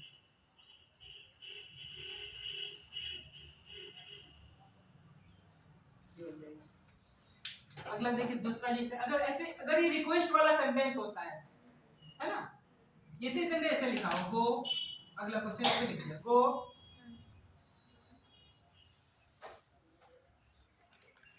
Inside, go inside, ऐसे क्वेश्चन लिखते टेक हेल्प, या ऐसे लिख दे please help, please help, please help me. अब ये क्वेश्चन अगर ऐसे लिख के आ गया तो फिर आप लोग तो यही तो आप लोगों ने बहुत पढ़ा है ना, तो इसमें क्या लिखेंगे? हाँ, यू आर रिक्वेस्टेड क्या लिख देंगे? रिक्वेस्ट लिखना, रिक्वेस्टेड लिखा जाएगा, ठीक है, हर फॉर्म लिख जाएगा। तो इसमें क्या लिख देंगे? यू आर रिक्वेस्टेड, और क्या लिख देंगे? हेल्प, हेल्प मी, ये you are requested help.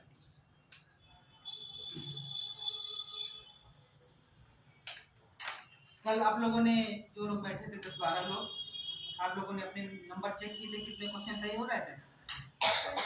Check किया था नहीं? कितने हो रहे थे? अच्छा, मैं मतलब 25 में आउट ऑफ 25। और कोई बताएगा? कोई नहीं, यहाँ कोई अपॉइंटमेंट नहीं मिलेगा उसके बेस पर। अच्छा, बहुत अच्छी बात, ठीक है। देखो यहाँ पे हमारे पास कोई प्रेशर नहीं होता ना, तो अगर हम जितने क्वेश्चन अपने यहाँ पे कर पाते हैं उससे कहीं ना कहीं क्वेश्चन कुछ कम होने के चांस रहते हैं ना एग्जाम हॉल में, क्योंकि वहाँ पे एक्चुअली बाहरी स्ट्रेस बहुत होता है ना, तनाव बहुत होता है, एग्जाम का प्रेशर बहुत होता है, टाइम की बात होती है भाई, टाइम की बात होती है। आप कोई भी पेपर उठा के देखेंगे जब आप एकेडमिक में पढ़ रहे होंगे, हाई स्कूल इंटरमीडिएट में, लगता है पिछले साल का पेपर बहुत आसान था, और जब अपना पेपर आता है तो टफ लगता है। That is the main reason कि उसमें क्या होता है, हम घर पे फ्रीली माइंड में देखते हैं पेपर को, तब हमको लगता है ये पेपर बड़ा आसान है। वही क्वेश्चन एग्जाम हॉल में देखते हैं तो लगता है कि क्वेश्चन पेपर कठिन आ गया है, क्योंकि उसमें आधा तो, लेकिन ऐसा कब होता है जब हम लोग अगर अच्छे से प्रिपरेशन है और सब कुछ ठीक ठाक है, थोड़ा सा ज़्यादा ओवर कॉन्फिडेंस भी नहीं है, तब ऐसी चीज़ें नहीं होती, ठीक है। तो बिल्कुल सामान्य रहना चाहिए एग्जाम हॉल में, एग्जाम के पहले भी सामान्य पोजीशन में, ज़्यादा कोई ओवर कॉन्फिडेंस भी नहीं, और बिल्कुल ऐसे लगे मैं एग्जाम देने जा ही रहा हूँ बस, ऐसे ये नहीं कि बहुत ज़्यादा नहीं होना चाहिए ना। आप लोगों ने एक मोदी जी का मंत्र सुन लीजिएगा कि उन्होंने परीक्षा पे चर्चा करते हैं, कुछ अच्छी बातें ही बताते हैं, बहुत अच्छी बातें होती हैं, हर व्यक्ति में कुछ ना कुछ अच्छाइयाँ होती हैं, खूबियाँ होती हैं, है ना, सब में बुराइयाँ नहीं होती है, तो वो तो अच्छी व्यक्ति है ही नहीं, तो ऐसा नहीं कहा। तो ये बातें समझ में आ गई ना यहाँ पे। अगला क्वेश्चन देखिए और मैं बताता हूँ, ये अगर इस तरह से क्वेश्चन आता है तो ये हमारा क्वेश्चन हो गया इंपरेटिव सेंटेंस। कैसा हो गया? इंपरेटिव सेंटेंस का क्वेश्चन हो गया। अगला देखिए भाई,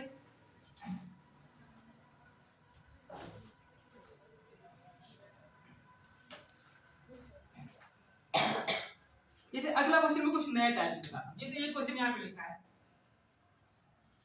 there is time to study. ये समय भाई पढ़ने का है, ये समय पढ़ने का, देयर इज टाइम टू, ये पढ़ने का टाइम। अगर ऐसा प्रश्न आ जाता है पेपर में तो क्या करते हैं? There is time to study, जिसे मैं कहूँ वह लिखने वाला ही है, वह लिखने वाला ही है। क्या इंग्लिश में लिखा जाएगा? इज टू राइट, इज, वो लिखने वाला है, इसका मतलब ये जाएगा, हाँ टू लग जाएगा यहाँ पे, इज टू राइट, इसका मतलब होगा लिखने वाला ही है, वो जल्दी लिखने का है, टेंशन नहीं, ठीक है। तो अगर ऐसे क्वेश्चन अगर पैसे वैसे कैसे बनाते हैं, एक बार पूछा गया है दोनों टाइप का, बड़ा आसान क्वेश्चन होता है, इसमें कुछ नहीं है। कैसे भी लिखेंगे? यहाँ पे देखिए वर्ब कहाँ पर है इसमें? स्टडी, ठीक है, सब लोग समझ रहे हैं। अब इसमें सारे रूल आपको जानने की आवश्यकता नहीं है, तो आपको भाई थोड़ा सा पता हो कि वर्ब कहाँ पे लिखी हुई पहचानना है। तो यहाँ पे मैं क्या लिख दूंगा, इसका जो आंसर हो जाएगा ये क्या लिखा जाएगा, देयर इज टाइम, और मैंने क्या बताया पैसिव वॉइस में कौन सी फॉर्म लगती है? ऑलवेज लर्न इट, कि हमेशा थर्ड फॉर्म लगती है पैसिव वॉइस, बात समझ रहे हैं? तो पैसिव वॉइस में अगर थर्ड फॉर्म लगती है तो देयर इज टाइम, और यहाँ पे क्या लिख देंगे? To be studied, third form क्या हो जाएगी? स्टडी, ये हो जाएगा। समझ में आई सबको? ये बहुत आसान होता है, एक बार पूछा भी गया है, हो सकता है क्योंकि रूल बेस पे नहीं है, और थोड़ा सा यहाँ पे है कि जहाँ पे वर्ब लिखी उसको थर्ड फॉर्म कर दो, टू भी मतलब वो पढ़ने वाला, ये पढ़ने का समय है आपका, ये बात है। अगला क्वेश्चन इसमें और ही बता देता हूँ,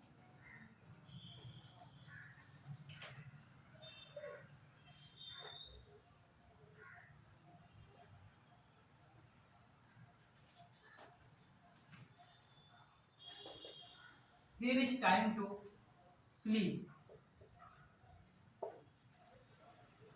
क्या हो जाएगा इसका? There is time to be. Third form क्या होगी? Spelling third form select. क्या होता है third form? SLEPT। There is time to be slept। SLEPT third form sleep. ठीक है, ये हो जाएगा। कितना आसान, स्लीप की थर्ड फॉर्म, ये वर्ब है ना, थर्ड फॉर्म लिखी थी उनको मैं टू बी में कन्वर्ट कर दिया।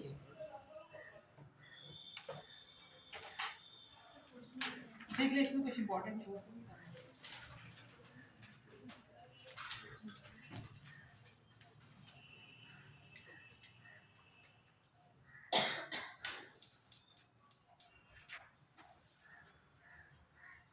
अगला क्वेश्चन देखिए, अगला क्या लिखा था अभी क्वेश्चन इसमें का? छोटा सा he is to write, he is to write,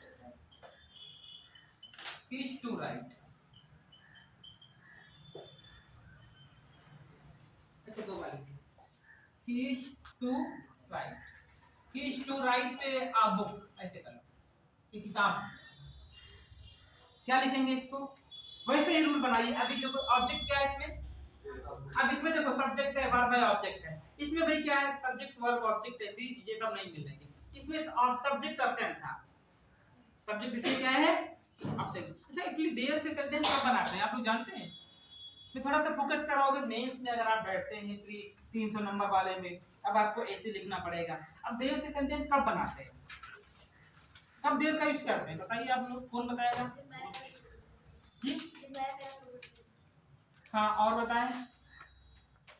जब भी हमको क्या होता है सब्जेक्ट कंफर्म ना हो, सब्जेक्ट कंफर्म तब हम सेंटेंस को देर से बनाते हैं। जैसे मेरे को एक राजा था, क्या लिखा जाए? देयर वाज एक राजा था। मेरे को कमरे में 20 छात्र बैठे हैं, कैसे बनेगा भाई कमरे में? अब मैं हिंदी में अगर लिखता हूँ, देखो ऐसे तो हम लोग वहां पे इसे लिखते हैं अपने कमरे में। अब भाई अगर हम देखें सब्जेक्ट क्या है, कमरा है क्या, और वो भी किससे जुड़ा हुआ है?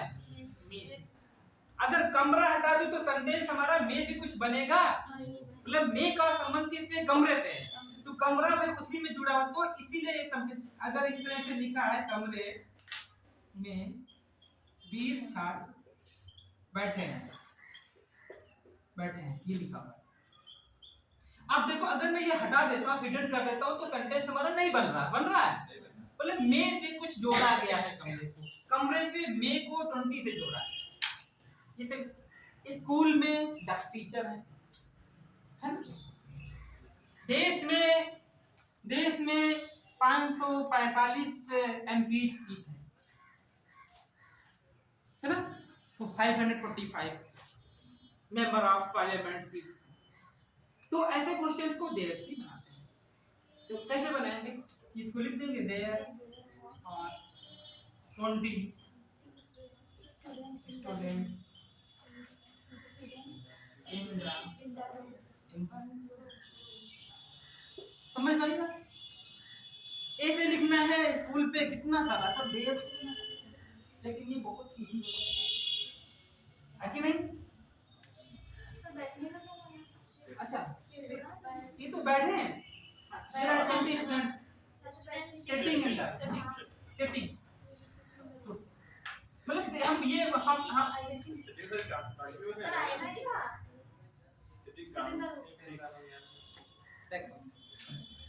सुनो, ये सिटिंग जब हम लिखते हैं, ठीक है, तो बैठे की पोजीशन में है, ठीक है, सिट नहीं लिखा जाएगा, सिटिंग है ना। स्टैंडिंग, कोई खड़ा है, क्या बोलोगे, स्टैंड है कि स्टैंडिंग है? स्टैंडिंग पोजीशन में है ना। सर यहाँ पे मैं लगा तो आई उन्हें उस पर नहीं डिपेंड करता है वो, इसका फिर वो टेंस का रूल नहीं चलेगा, टेंस का रूल नहीं चलेगा, ठीक है। जैसे आपको पैसिव वॉइस का रूल, वो टेंस का रूल नहीं चलेगा। ये इसमें ये कंडीशनल होते हैं, क्या होते हैं? ये कंडीशनल होते हैं जिसमें सब आप, ठीक है। जैसे मैं आपको एक और एग्जांपल बताता हूं, और देखिए कि कंडीशनल में आते वो टेंस का कांसेप्ट क्या नहीं फॉलो होता है। जैसे अभी मैं पैसिव पढ़ा रहा हूँ, जैसे ये क्वेश्चन लिखा आई हेट, पैसिव वॉइस में क्या लिखा जाएगा? पैसिव वॉइस बनाइए, आई हेट का पैसिव वॉइस क्या बनाएंगे भाई? इसमें कोई क्या ऑब्जेक्ट है? नहीं ऑब्जेक्ट है नहीं है। आई हेट जैसे यहाँ पे लिखा आई राइट, भाई कोई मुझे पैसिव वॉइस ये भी सीखना बहुत। एक क्वेश्चन इसमें दिया है, देखो कुछ लिखा, इसमें कुछ लिखा हुआ है आई ईट, क्या लिखा हुआ आई ईट है ना। ये पैसिव वॉइस में कैसे बनेंगे? कौन से टेंस में है पहले ये समझो, कौन टेंस में लिखा हुआ है? प्रेजेंट सिंपल प्रेजेंट है ना। क्या लिखेंगे इसको? पैसिव वॉइस में क्या बन जाए? आई एम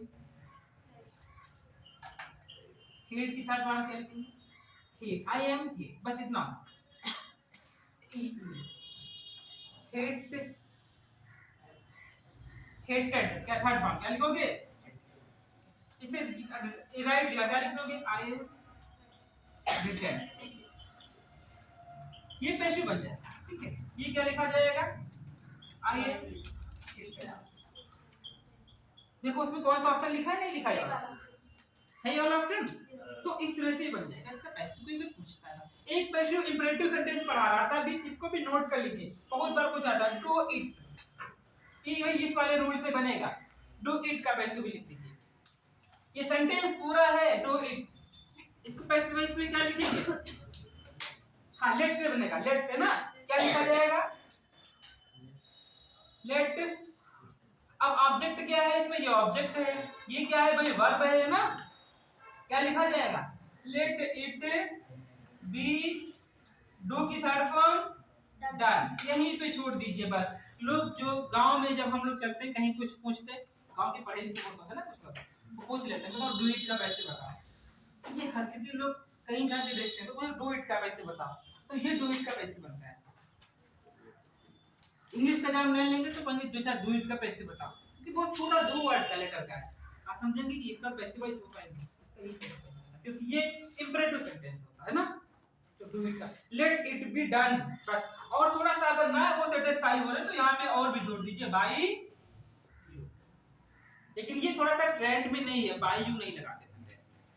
ठीक है, मैं कुछ आता हूँ जो क्वेश्चन सीधे उस पर थोड़ा चर्चा कर लेता हूँ। ठीक है, वो क्वेश्चन देख लीजिए और इसमें के आपका जितना मैंने पढ़ाया है अगर आप थोड़ा सा ध्यान रखते हैं तो इससे क्वेश्चन बाहर नहीं आ रहा है पैसिव वॉइस का, क्योंकि इंग्लिश का जो 10 नंबर का क्वेश्चन आ रहे हैं, जो ग्रामर के 5 क्वेश्चन हैं, वो मैं कह सकता हूँ कि एवरेज के क्वेश्चन आते हैं, डीप के नहीं आते। 5 क्वेश्चन आते हैं जो आपके पैसेज से होते हैं, पैसेज वाले में भी आप 3 क्वेश्चन कम से कम कर लेंगे, अगर थोड़ा सा ध्यान दिए तो 5 के 5 हो जाएंगे। अगर आप थोड़ा सा लाइटली उसको देखें तो फिर 3 क्वेश्चन तो जरूर हो जाएंगे। तो इस तरह से आपके घर से 10 में 7-8 क्वेश्चन आराम से कर लेंगे। जिसको थोड़ा सा ज्यादा अच्छे से तैयारी है तो 10 के 10 भी कर सकता है इसमें। लैंग्वेज वाले दोनों क्वेश्चन।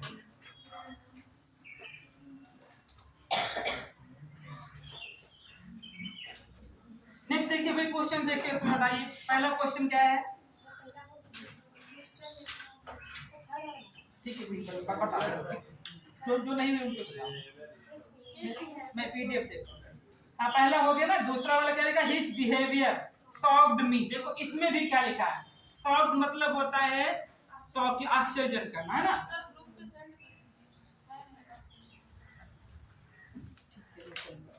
मोबाइल है यहाँ पे?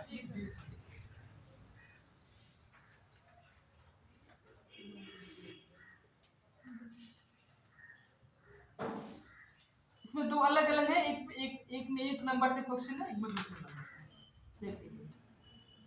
तो क्वेश्चन नंबर 3 में क्या लिखा है? देखो हिज बिहेवियर शॉक्ड मी। आप लोग क्वेश्चन देखिए, सब लोग पेपर में देखिए, मैं ऐसे ही समझा रहा हूँ। तो इसमें जो लिखा है हिज बिहेवियर शॉक्ड मी, नोट भी कर लेता हूँ तो कुछ लोग ऐसे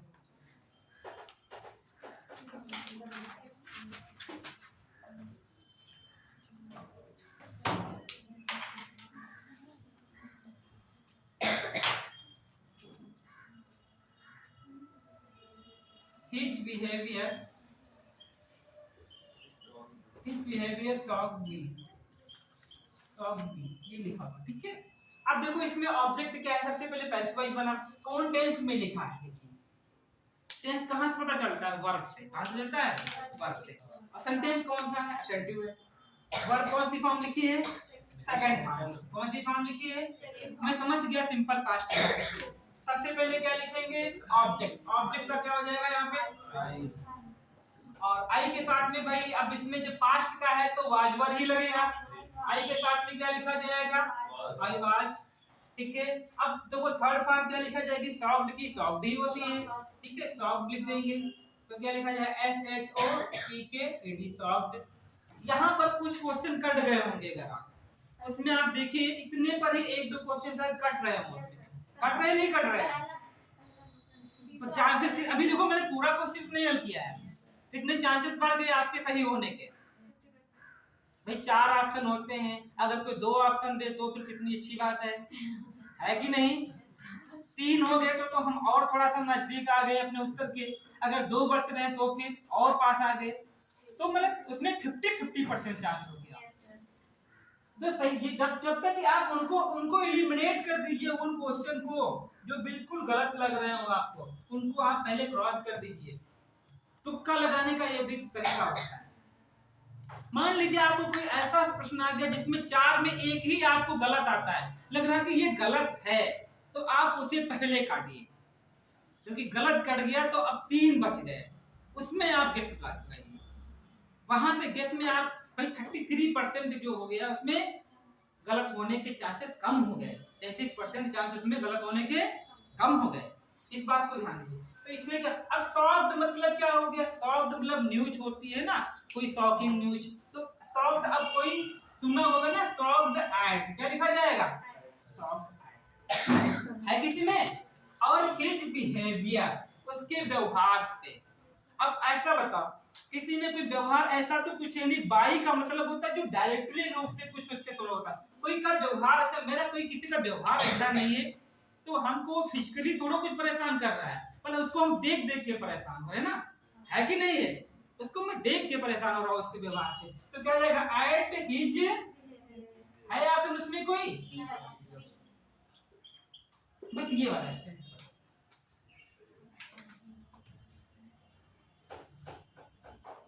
अगला क्वेश्चन देखिए।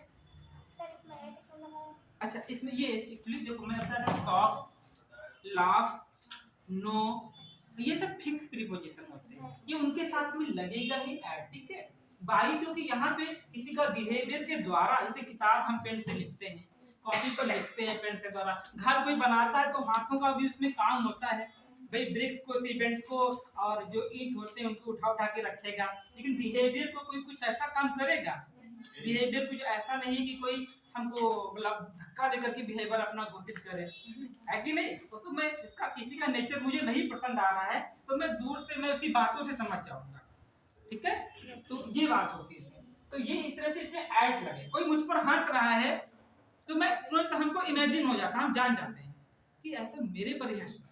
जैसे अभी इसमें 4-5 लोग हंसने लगे, मैं पढ़ा, मैं समझ जाऊँ कि मेरे पर हंस रहे हैं ना। अब कोई दूसरा आदमी देख करके आए, वो चला जाए, वो नहीं जानता किस पे हंसा जा रहा है, कि मैं समझ गया, है ना? तो ऐसी बातें होती है इसमें कि वो डायरेक्टली बिल्कुल नहीं होता है। अगला क्वेश्चन क्या है देखिए, तो 3 हो गए ना। चौथा क्वेश्चन क्या लिखा है? लिखा है दिनकर रोट द पोएम। अब देखो अभी मैंने बताया था Dinkar wrote the poem. Dinkar wrote कितना आसान है, दिनकर रोट द, भाई कौन सा ऑप्शन इसमें सही होगा? पहला, क्योंकि रोट लिखा है सेकंड फॉर्म, सिंपल पास्ट का है। मैं देखो जितने भी क्वेश्चंस आए हैं अधिकतर वो सिंपल प्रेजेंट या सिंपल पास्ट के हैं। परीक्षा में आपको 12 है टोटल, उसके भाग टेंस के सब नहीं पढ़ना है, आप सिंपल प्रेजेंट और सिंपल पास्ट पे पढ़िए जब भी किताब उठाइए। आप बात समझ रहे हैं? सारा कुछ पढ़ना नहीं होता है, कुछ उसके अलग से जो एग्जाम के लिए क्वेश्चंस होते हैं वही आते हैं, मैं बता रहा हूँ। तो इसमें क्या लिखा जाएगा? पहले क्या लिखेंगे? द पोएम, ये तो हो जाएगा भाई, बोलिए आप लोग। The poem was written by Dinkar है। आपको कौन सा ऑप्शन सही होगा? ए वाला। आप लोग टिक कर लीजिए कौन कौन सही होते हैं, नहीं थोड़ा सा मैं टिक नहीं, मैं आंसर दिखा नहीं। अगला देखिए क्वेश्चन आ रहा है 5वां। द पोस्टमैन बिल है ना, बिल लिखा डिलीवर द लेटर। अब सबसे पहले पहचानो कौन सा आंसर सही है। पहले ऐसे देखिए, पहले कौन सा सही है इसमें ऑप्शन बी वाला। अच्छा बी वाले में देखो बिल का सेल हो गया, सेल क्यों हो जाएगा भाई, बी वाला तो बिल्कुल कट जाएगा। बिल बिल जब बिल उसमें लिखा तो वही कुछ ऐसा होगा रिलेटेड से। कौन सा होगा सी वाला। अगर सी वाला अगर मैं देख रहा हूँ तो बिल हैव हो गया भाई। मैंने बताया था अभी कि फ्यूचर के 4 होते हैं, कौन किस में आ जाएगा, पहले का दूसरे में। बिल भी लगना चाहिए ना उसमें, बिल भी किसी में है पहले में, पहला वाला होगा। क्वेश्चन नंबर 6 में देखिए क्या लिखा हुआ है, लिखा हुआ है they are not picking the flower. अब देखिए पिकिंग की थर्ड फॉर्म क्या होती है, पिक्ड। क्या होती है, पहले देखो थर्ड फॉर्म किसमें है, सभी में थर्ड फॉर्म लिखी है ना, बोलो। अब इसमें देखो आईएनजी वाला है, प्रेजेंट कॉन्टिन्यूअस का है, इसमें हो जाएगा बीइंग लगना चाहिए। क्या लगना चाहिए, बीइंग कितने में लगा है, 3 में लगा है, लेकिन उसमें इजेमार भी लगना चाहिए। इसमें फ्लावर के साथ में क्या लगना चाहिए, आर। तो आर किसमें, आर बीइंग किसमें है, हाँ, आर नॉट बीइंग, डी वाला हो जाएगा। आर नॉट बीइंग भाई डी वाला हो जाएगा। अगला क्वेश्चन मैं नोट करता हूं, थोड़ा समझाने वाला है।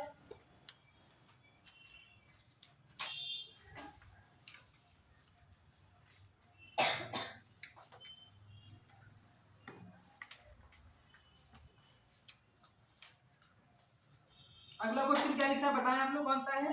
The farmer were sowing the seeds, ये तो लिखा है। द फार्मर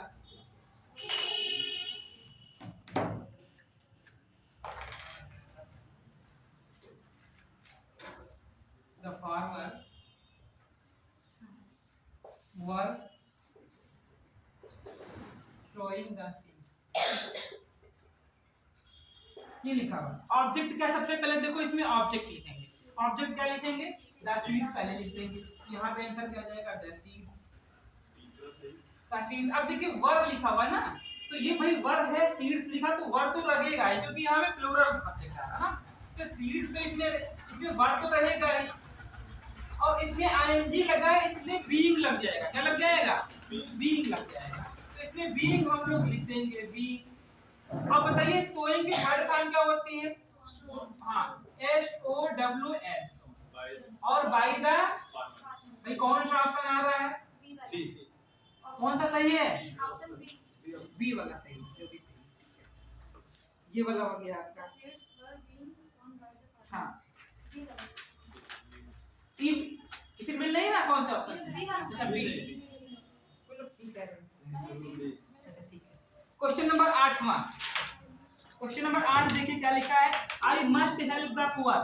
भाई ये देखो ऑक्सिलरी वर्ब वाले भी, ये कुछ मॉडल ऑक्सिलरीज होते हैं, आप लोग एक थोड़ा सा नोट में लिख दीजिए। अगर कोई पैसिव वॉइस इसमें का आ रहा है, जिसमें क्या लिखा हुआ है, काइंड है, वुड है, मे है, और क्या है, ट्रायल है, विल है, या फिर उसमें आ रहा है मे है, माइट है, या फिर कुड हो गया, ठीक है। ऐसे में क्या करते हैं, जो भी हेल्पिंग वर्ब लगी है वो तो रहेगी ही रहेगी, और बाद में क्या लग जाता है, बी, बाद में बी लग जाता है, ठीक है। इतनी हेल्पिंग वर्ब, अगर ऐसी कोई मॉडल, ये मॉडल अंग्रेजी में आते हैं, इनके साथ में बी लगा देते हैं, थर्ड फॉर्म तो लगेगी ही लगेगी। तो देखिए अब पहले क्या लिखेंगे, द पुअर लिखेंगे, ठीक है। द पुअर मस्ट का क्या हो जाएगा, अच्छा मस्ट छूटा, मस्ट भी लिख दीजिए, मस्ट, शुड भी लिख दीजिए, वुड भी लिख दीजिए, ये सब बोलते हैं। इनके सबके बाद में बी लग जाएगा, तो क्या लिखा हुआ है, the poor must be helped by me. हाँ कौन सा ऑप्शन हो रहा है इसमें, बी वाला सही हो जाएगा। एक क्वेश्चन बहुत इंपॉर्टेंट, परीक्षा में बहुत बार इसको कई तरीके से पूछते हैं। ये क्वेश्चन नंबर जो अगला लिखा हुआ है, इस प्रश्न को कई तरह से घुमा करके पूछा जाता है। और इस आपको याद रखिएगा, ये प्रश्न ही ऐसे ही बिल्कुल छप के आता है पेपर में, इसमें कुछ भी डाउट नहीं होता, एक वर्ड नहीं होता है। जो क्वेश्चन नंबर कौन सा है, one should keep once promise, यही तो लिखा है। भाई इस क्वेश्चन को आप बिल्कुल कहीं ब्रैकेट में बंद कर लीजिए, वन शुड कीप, ये तो लिखा है one should keep once promise, once promise. ये क्वेश्चन तो बिल्कुल ऐसे ही लिख के आता, क्यों इसमें बताता हूं 2-3 पॉइंट। यहाँ पे जो लिखा है वंस, यहाँ पे लिख देते हैं हिज या आवर, कुछ और भी लिख देंगे। बात समझ में आ रही है? तो इस कंडीशन से गलत हो जाता है, ये लिख करके नहीं देंगे, वहां पे लिख देते हैं हिज लिख देंगे, आवर लिख देंगे। तो ये जबकि यहाँ पे वन है तो इसका इस तो ये कॉमन एरर में पूछ लेते हैं, ये हटा देंगे यहाँ पे, यहाँ लिख देंगे आवर देंगे। बताओ इसमें गलत क्या है, एरर क्या है? तो पहली बात तो इस चीज को ध्यान रखना है। फिर अब हमको पैसिव वॉइस में बनाना है, तो इसमें क्या लिखा जाएगा, देखो one should keep once promise, है ना, ये तो सेंटेंस है, one should keep once promise. देखो कैसे ऑब्जेक्ट इसमें क्या है, ऑब्जेक्ट क्या भाई लिखेंगे, सबसे पहले क्या लिखेंगे, वंस प्रॉमिस, है ना, वंस प्रॉमिस। फिर क्या लिखा जाएगा, शुड भाई क्या है, वर्ब है, तो इसमें क्या लिख देंगे, शुड को शुड ही लिखे, बाद में क्या लग जाएगा, बी, शुड बी। और बताए क्या लिखा जाएगा, कीप का क्या हो जाएगा, कैप्ट, थर्ड फॉर्म क्या होती है, कैप्ट। एक बात मैं आपको और नोटिस कराता हूँ, हो सकता है परीक्षा में थोड़ा सा घुमा करके पूछे, तो ये वाला पॉइंट भी नोट कर लीजिए। न्यूज़पेपर वगैरह में आजकल ऐसे ही पैसिव वॉइस के टाइप में क्वेश्चन दे रहे हैं, जो आपका हिंदुस्तान वगैरह का, हाँ हिंदू आता है, इसमें क्या लिखा होता है, कभी भी देखो ये मैं यहाँ पे लिख देता हूँ पैसिव ऑब्जेक्ट, अगर ऐसा नहीं दिया है तो ध्यान रखना, पैसिव ऑब्जेक्ट के रूप में कभी भी हम लोग आज people, everyone, everybody, them, one और क्या होते हैं, पब्लिक, पुलिस, पब्लिक, जम, अस, हम, ठीक है, अस भी हो गया। इतने वर्ड नहीं लिखे जाते हैं, अगर नहीं लिखा है तो आप उसमें ध्यान रखना कि ये वर्ड हम नहीं लिखेंगे पैसिव ऑब्जेक्ट के रूप में। ये सेंटेंस किसमें लिखा गया, पैसिव वॉइस में। अब ऑब्जेक्ट के रूप में इसमें बाई करके वन हम लोग नहीं लिख रहे हैं, समझ रहे हैं आप लोग, ये वाला हम लिखेंगे, वन इसमें नाम लिखा नहीं लिखा, वन का यहाँ लिखा ना, तो ये देखो ये पैसिव ऑब्जेक्ट है, ये क्या है, पैसिव ऑब्जेक्ट, क्या है ये, तो इतने वर्ड पैसिव ऑब्जेक्ट के रूप में लिखे नहीं जाते हैं, जो न्यू ट्रेड चल रहा है, ठीक है। तो इनमें करेक्शन, ये चीजें नहीं लिखी जा रही अब आजकल में, पहले लिखा जाता था। तो ऐसा प्रश्न आ सकता है, तो इसमें ये वाला ऑप्शन सही होगा, बाई वन नहीं लिखा जाएगा, ठीक है, इतना ही लिखेंगे। ये मैं इसका एक एग्जांपल और देता हूँ, जैसे मैं लिखूं यहाँ पे दे रीड, ऐसे क्वेश्चन लिखा, दे रीड रामायण, अब देखना ऐसे ही कुछ बनेगा, रामायण। क्या इसको पैसिव वॉइस में लिख सकते हैं भाई, पैसिव वॉइस में लिखेंगे द रामायण, दा लगा दो यहाँ पे, भाई हिंदू रिलीजियस है, द रामायण, द रामायण, और क्या लिखेंगे, इज, और क्या लिख देंगे, बस इतना ही छोड़ देंगे, दम नहीं लिखेंगे। और समझ में आई, बाई से दम, क्योंकि दम इसमें यहाँ पे ऐसा माना जाए। तो पैसिव ऑब्जेक्ट के रूप में ये वर्ड हम लोग लिखते नहीं है, इस बात को ध्यान रखना। किसी में दे देंगे लिख करके, अगर ऐसे लिख करके आया है बाई दो, तो आप क्या करिएगा, उसमें अगर केवल वाला मिल जाता है तो फिर यही करेक्ट मानना, समझ में आई। तो ये ऐसे वर्ड नहीं लिखे जाते। अगला तो ये वाला उसका आंसर होगा, कौन सा क्वेश्चन था ये, क्वेश्चन नंबर 8 में ना, नहीं क्वेश्चन नंबर 9 में, 9 में ये क्वेश्चन बचेगा। इस पॉइंट को आप जरूर ध्यान रखना। वन के साथ में पॉसेसिव एडजेक्टिव क्या लगेगा, वंस, क्या लिखा जाएगा, उसके ऊपर ए लगा देंगे, हिज नहीं लिखा जाएगा, आवर नहीं लिखा जाएगा, यहाँ पे कुछ और भी वर्ड नहीं लिखा जाएगा, ये बिल्कुल यूनिक सेंटेंस है, कई बार पूछा गया है, हजारों बार हर एग्जाम में पूछा जाता है। और पीसीएस में तो कई बार पूछा गया है। पीसीएस की बात, उसकी यूपीएससी की बात कर रहा हूँ, सॉरी यूपीएससी में बार बार लिख करके आता है, कहते बताओ इसका करेक्ट क्या होगा। 5 बार कम से कम आ चुका, इसका करेक्ट क्या होगा, इसमें यही हटाना होता है। यहाँ पे लिख देंगे आवाज, ये हटाना होता है। हाँ, बस इसको वंस लिखा जाता है और हटा देंगे जो कुछ और लिख देते हैं आवर, उसमें पेपर में आवर लिख के आता है, आवर हटा देते हैं, वंस लिख, ठीक है। तो यूपीएससी का बड़ा पेट क्वेश्चन है। ऑप्शन दो क्या है इसमें, है एक में लास्ट में लगा दी वाली बी वाले में सब है, वन से लास्ट में होगा बाई वन। 9 अच्छा, प्रॉमिस शुड बी केप्ट, भाई आज पहला वाला ऑप्शन सही होगा, बस लगा वो वाला गलत हो जाएगा, वो वाला नहीं, मैंने बताया ना, नहीं लिखा जाएगा। तो इसमें कौन सा ऑप्शन सही होगा, ए वाला सही है, ए ऑप्शन सही है। मैं ये वंस नहीं लिखा जाएगा ना, अच्छा ये यहाँ पे लिखा है, अच्छा ठीक है, वो तो गलत हो गया है, मिसप्रिंट हो गया, छोड़ दिया, ठीक है। वंस लिखा जाए, वो सब्जेक्ट में लिखा जाए, वंस यहाँ पे लिखा जाएगा, वंस प्रॉमिस उसका लिखा जाएगा, गलत हो वो मिस छूट गया था। ये नोट कर लिया ना आप लोगों ने, 6-7 बार ये जो है।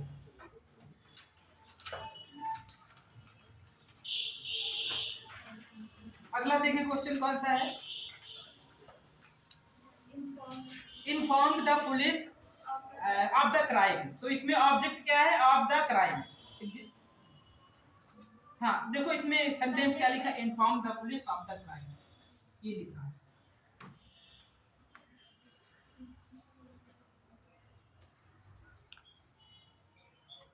Inform the police of the crime, inform the police of the crime. पहले इसमें क्या लिखेंगे, द क्राइम, कुछ छूटा है क्या? सर सब में लेट इस बी वाले में दाखिल से।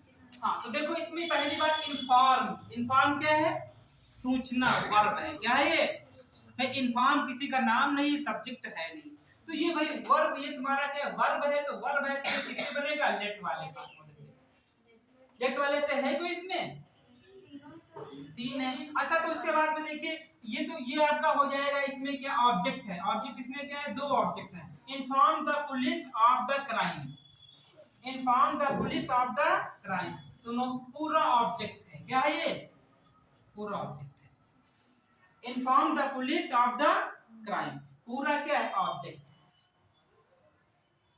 लेट से है, let the police of the crime be informed, ऐसा करके कुछ नहीं है, ऐसे भी लिखा जाएगा, सबसे लेट, फिर क्या लिखेंगे, the police, let the police, let the police, अच्छा ये ऑब्जेक्ट हो गया, ऑफ द क्राइम, बी, ठीक है, be informed of the crime, ये हो जाएगा। ये क्वेश्चन आया हुआ है क्या, इसमें लिखा है, हाँ इसका यही वाला है, हाँ 22 का है क्वेश्चन आया हुआ।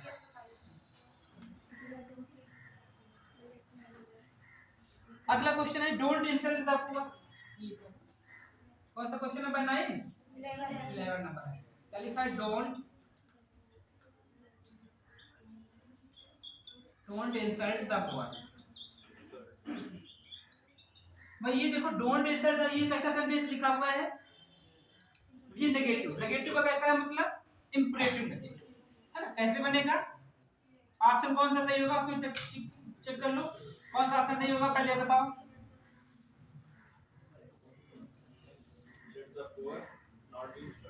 लेट द पुअर, सी वाला ऑप्शन सही होगा। भाई सी वाला कैसे, देखो ये भाई सूट तो इसमें कहीं है नहीं, भाई सूट तो इसमें कहीं है नहीं, पहले सी वाला बिल्कुल कट जाएगा। पहली बात तो लेट से बनेगा, क्योंकि डो नॉट कोई मना कर रहा है भाई गरीबों की इंसल्ट मत करो, इसमें बी वाला तो इसमें गरीबों की, तो इसमें सबसे पहले हम फार्मूले से बनाएंगे, क्या लिखेंगे, लेट प्लस ऑब्जेक्ट क्या है, the poor, let the let the poor. और क्या लिखेंगे भाई इसके बाद में बी लगता है, क्या लगता है, लेकिन नेगेटिव है तो नॉट पहले लग जाएगा, नॉट बी। इंसल्ट की थर्ड फॉर्म क्या हो जाएगी, इंसल्टेड हो जाएगा। और क्या लिखेंगे, बस इतना ही, कोई छूट रहा है नहीं, बस यहाँ क्लियर हो जाएगा। कौन सा ऑप्शन सही है इसका, ये वाला सही है। अगला देखिए और इंपरेटिव का लिखा है, ये भी बहुत बार क्वेश्चन पूछा गया है, टर्न वाला। क्या लिखा, टर्न हर आउट। ऑप्शन देख लो कौन सा भाई सही होगा आप लोग,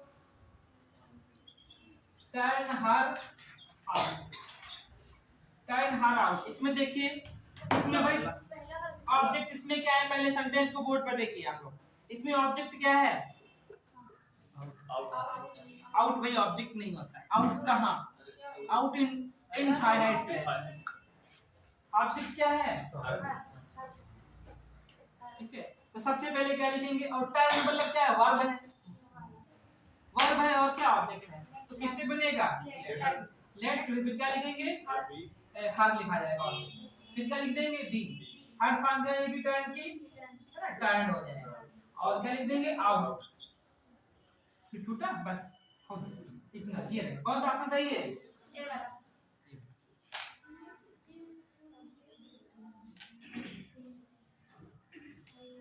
अगला I am to write a book. अभी देखो यूके का पूछा गया पीसी से क्वेश्चन, अभी ये तभी मैंने बताया, हो सकता है पूछ ले जाए। देखो ये वाला टू वाला बताया था ना अभी, हाँ इसमें क्या लिखा जाएगा, मैं भी बताया था इसको आपको, रूल भी बताया था इसका, इसका रूल भी बताया था।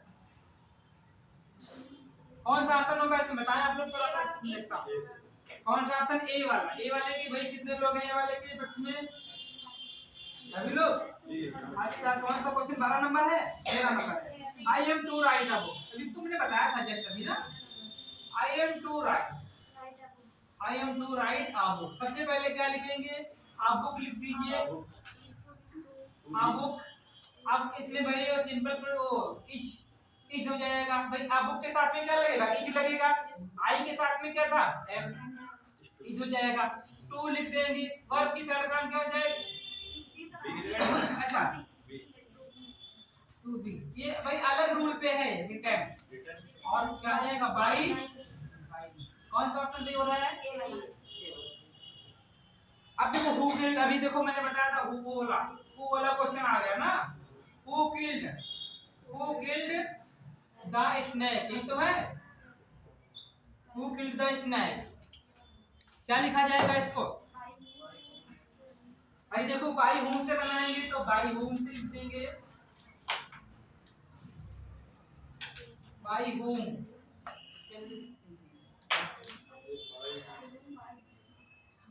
बाई होम, बाई होम के बाद क्या लिखा जाएगा, auxiliary verb.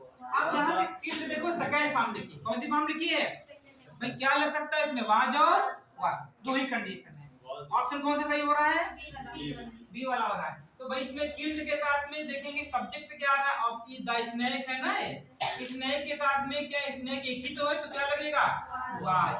By whom was the snake, और थर्ड फॉर्म तो लिखी ही वहां पे ऑलरेडी, किल्ड, और क्वेश्चन मार्क नहीं लगाना नहीं भूलेंगे, ठीक है, क्वेश्चन मार्क जरूर, क्योंकि बी इंटरोगेटिव में है तो क्वेश्चन मार्क जरूर लगाया जाएगा।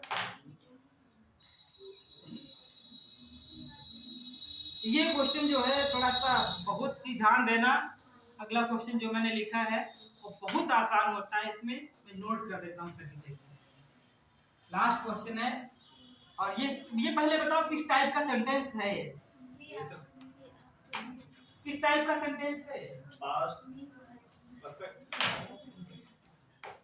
नहीं, ये मैं सेंटेंस पूछ रहा हूँ, मैं टेंस नहीं पूछ रहा हूँ, मैं सेंटेंस पूछ रहा हूँ। ये सर अच्छा कौन चैप्टर का है ये बता,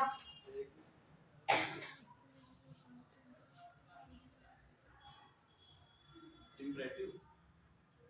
he asked me, और क्या लिखा, who क्या लिखा है, who had, और क्वेश्चन मार्क है कि नहीं। ये भाई अगर आप थोड़ा सा ध्यान दें तो ये सेंटेंस लिखा है डायरेक्ट टू इनडायरेक्ट का है कि नहीं, इसमें का सेंटेंस है डायरेक्ट और इनडायरेक्ट। देखो ये कुछ ऐसे वहां पे लिखा गया, आस्क लिखा है, आप लोग पहचान रहे हैं, वो से दूसरा सेंटेंस जोड़ा गया है कि नहीं? ये इनडायरेक्ट का क्वेश्चन है, इनडायरेक्ट का क्वेश्चन है।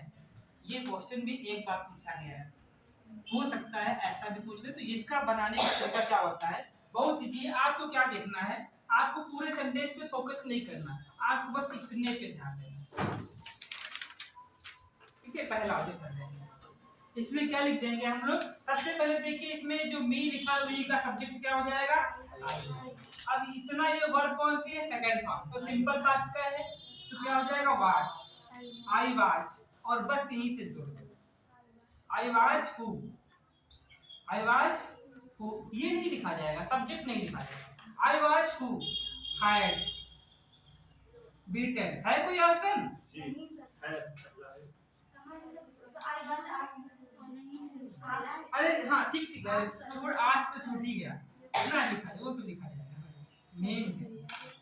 आई वाज आस्क्ड है ना, आई वाज आस्क्ड हु, ये है कि नहीं है? I was asked who had beaten. देखो फिर समझ लो, सबसे पहले इसमें जो ऑब्जेक्ट लिखा होगा उसको क्या कर देंगे? आई का।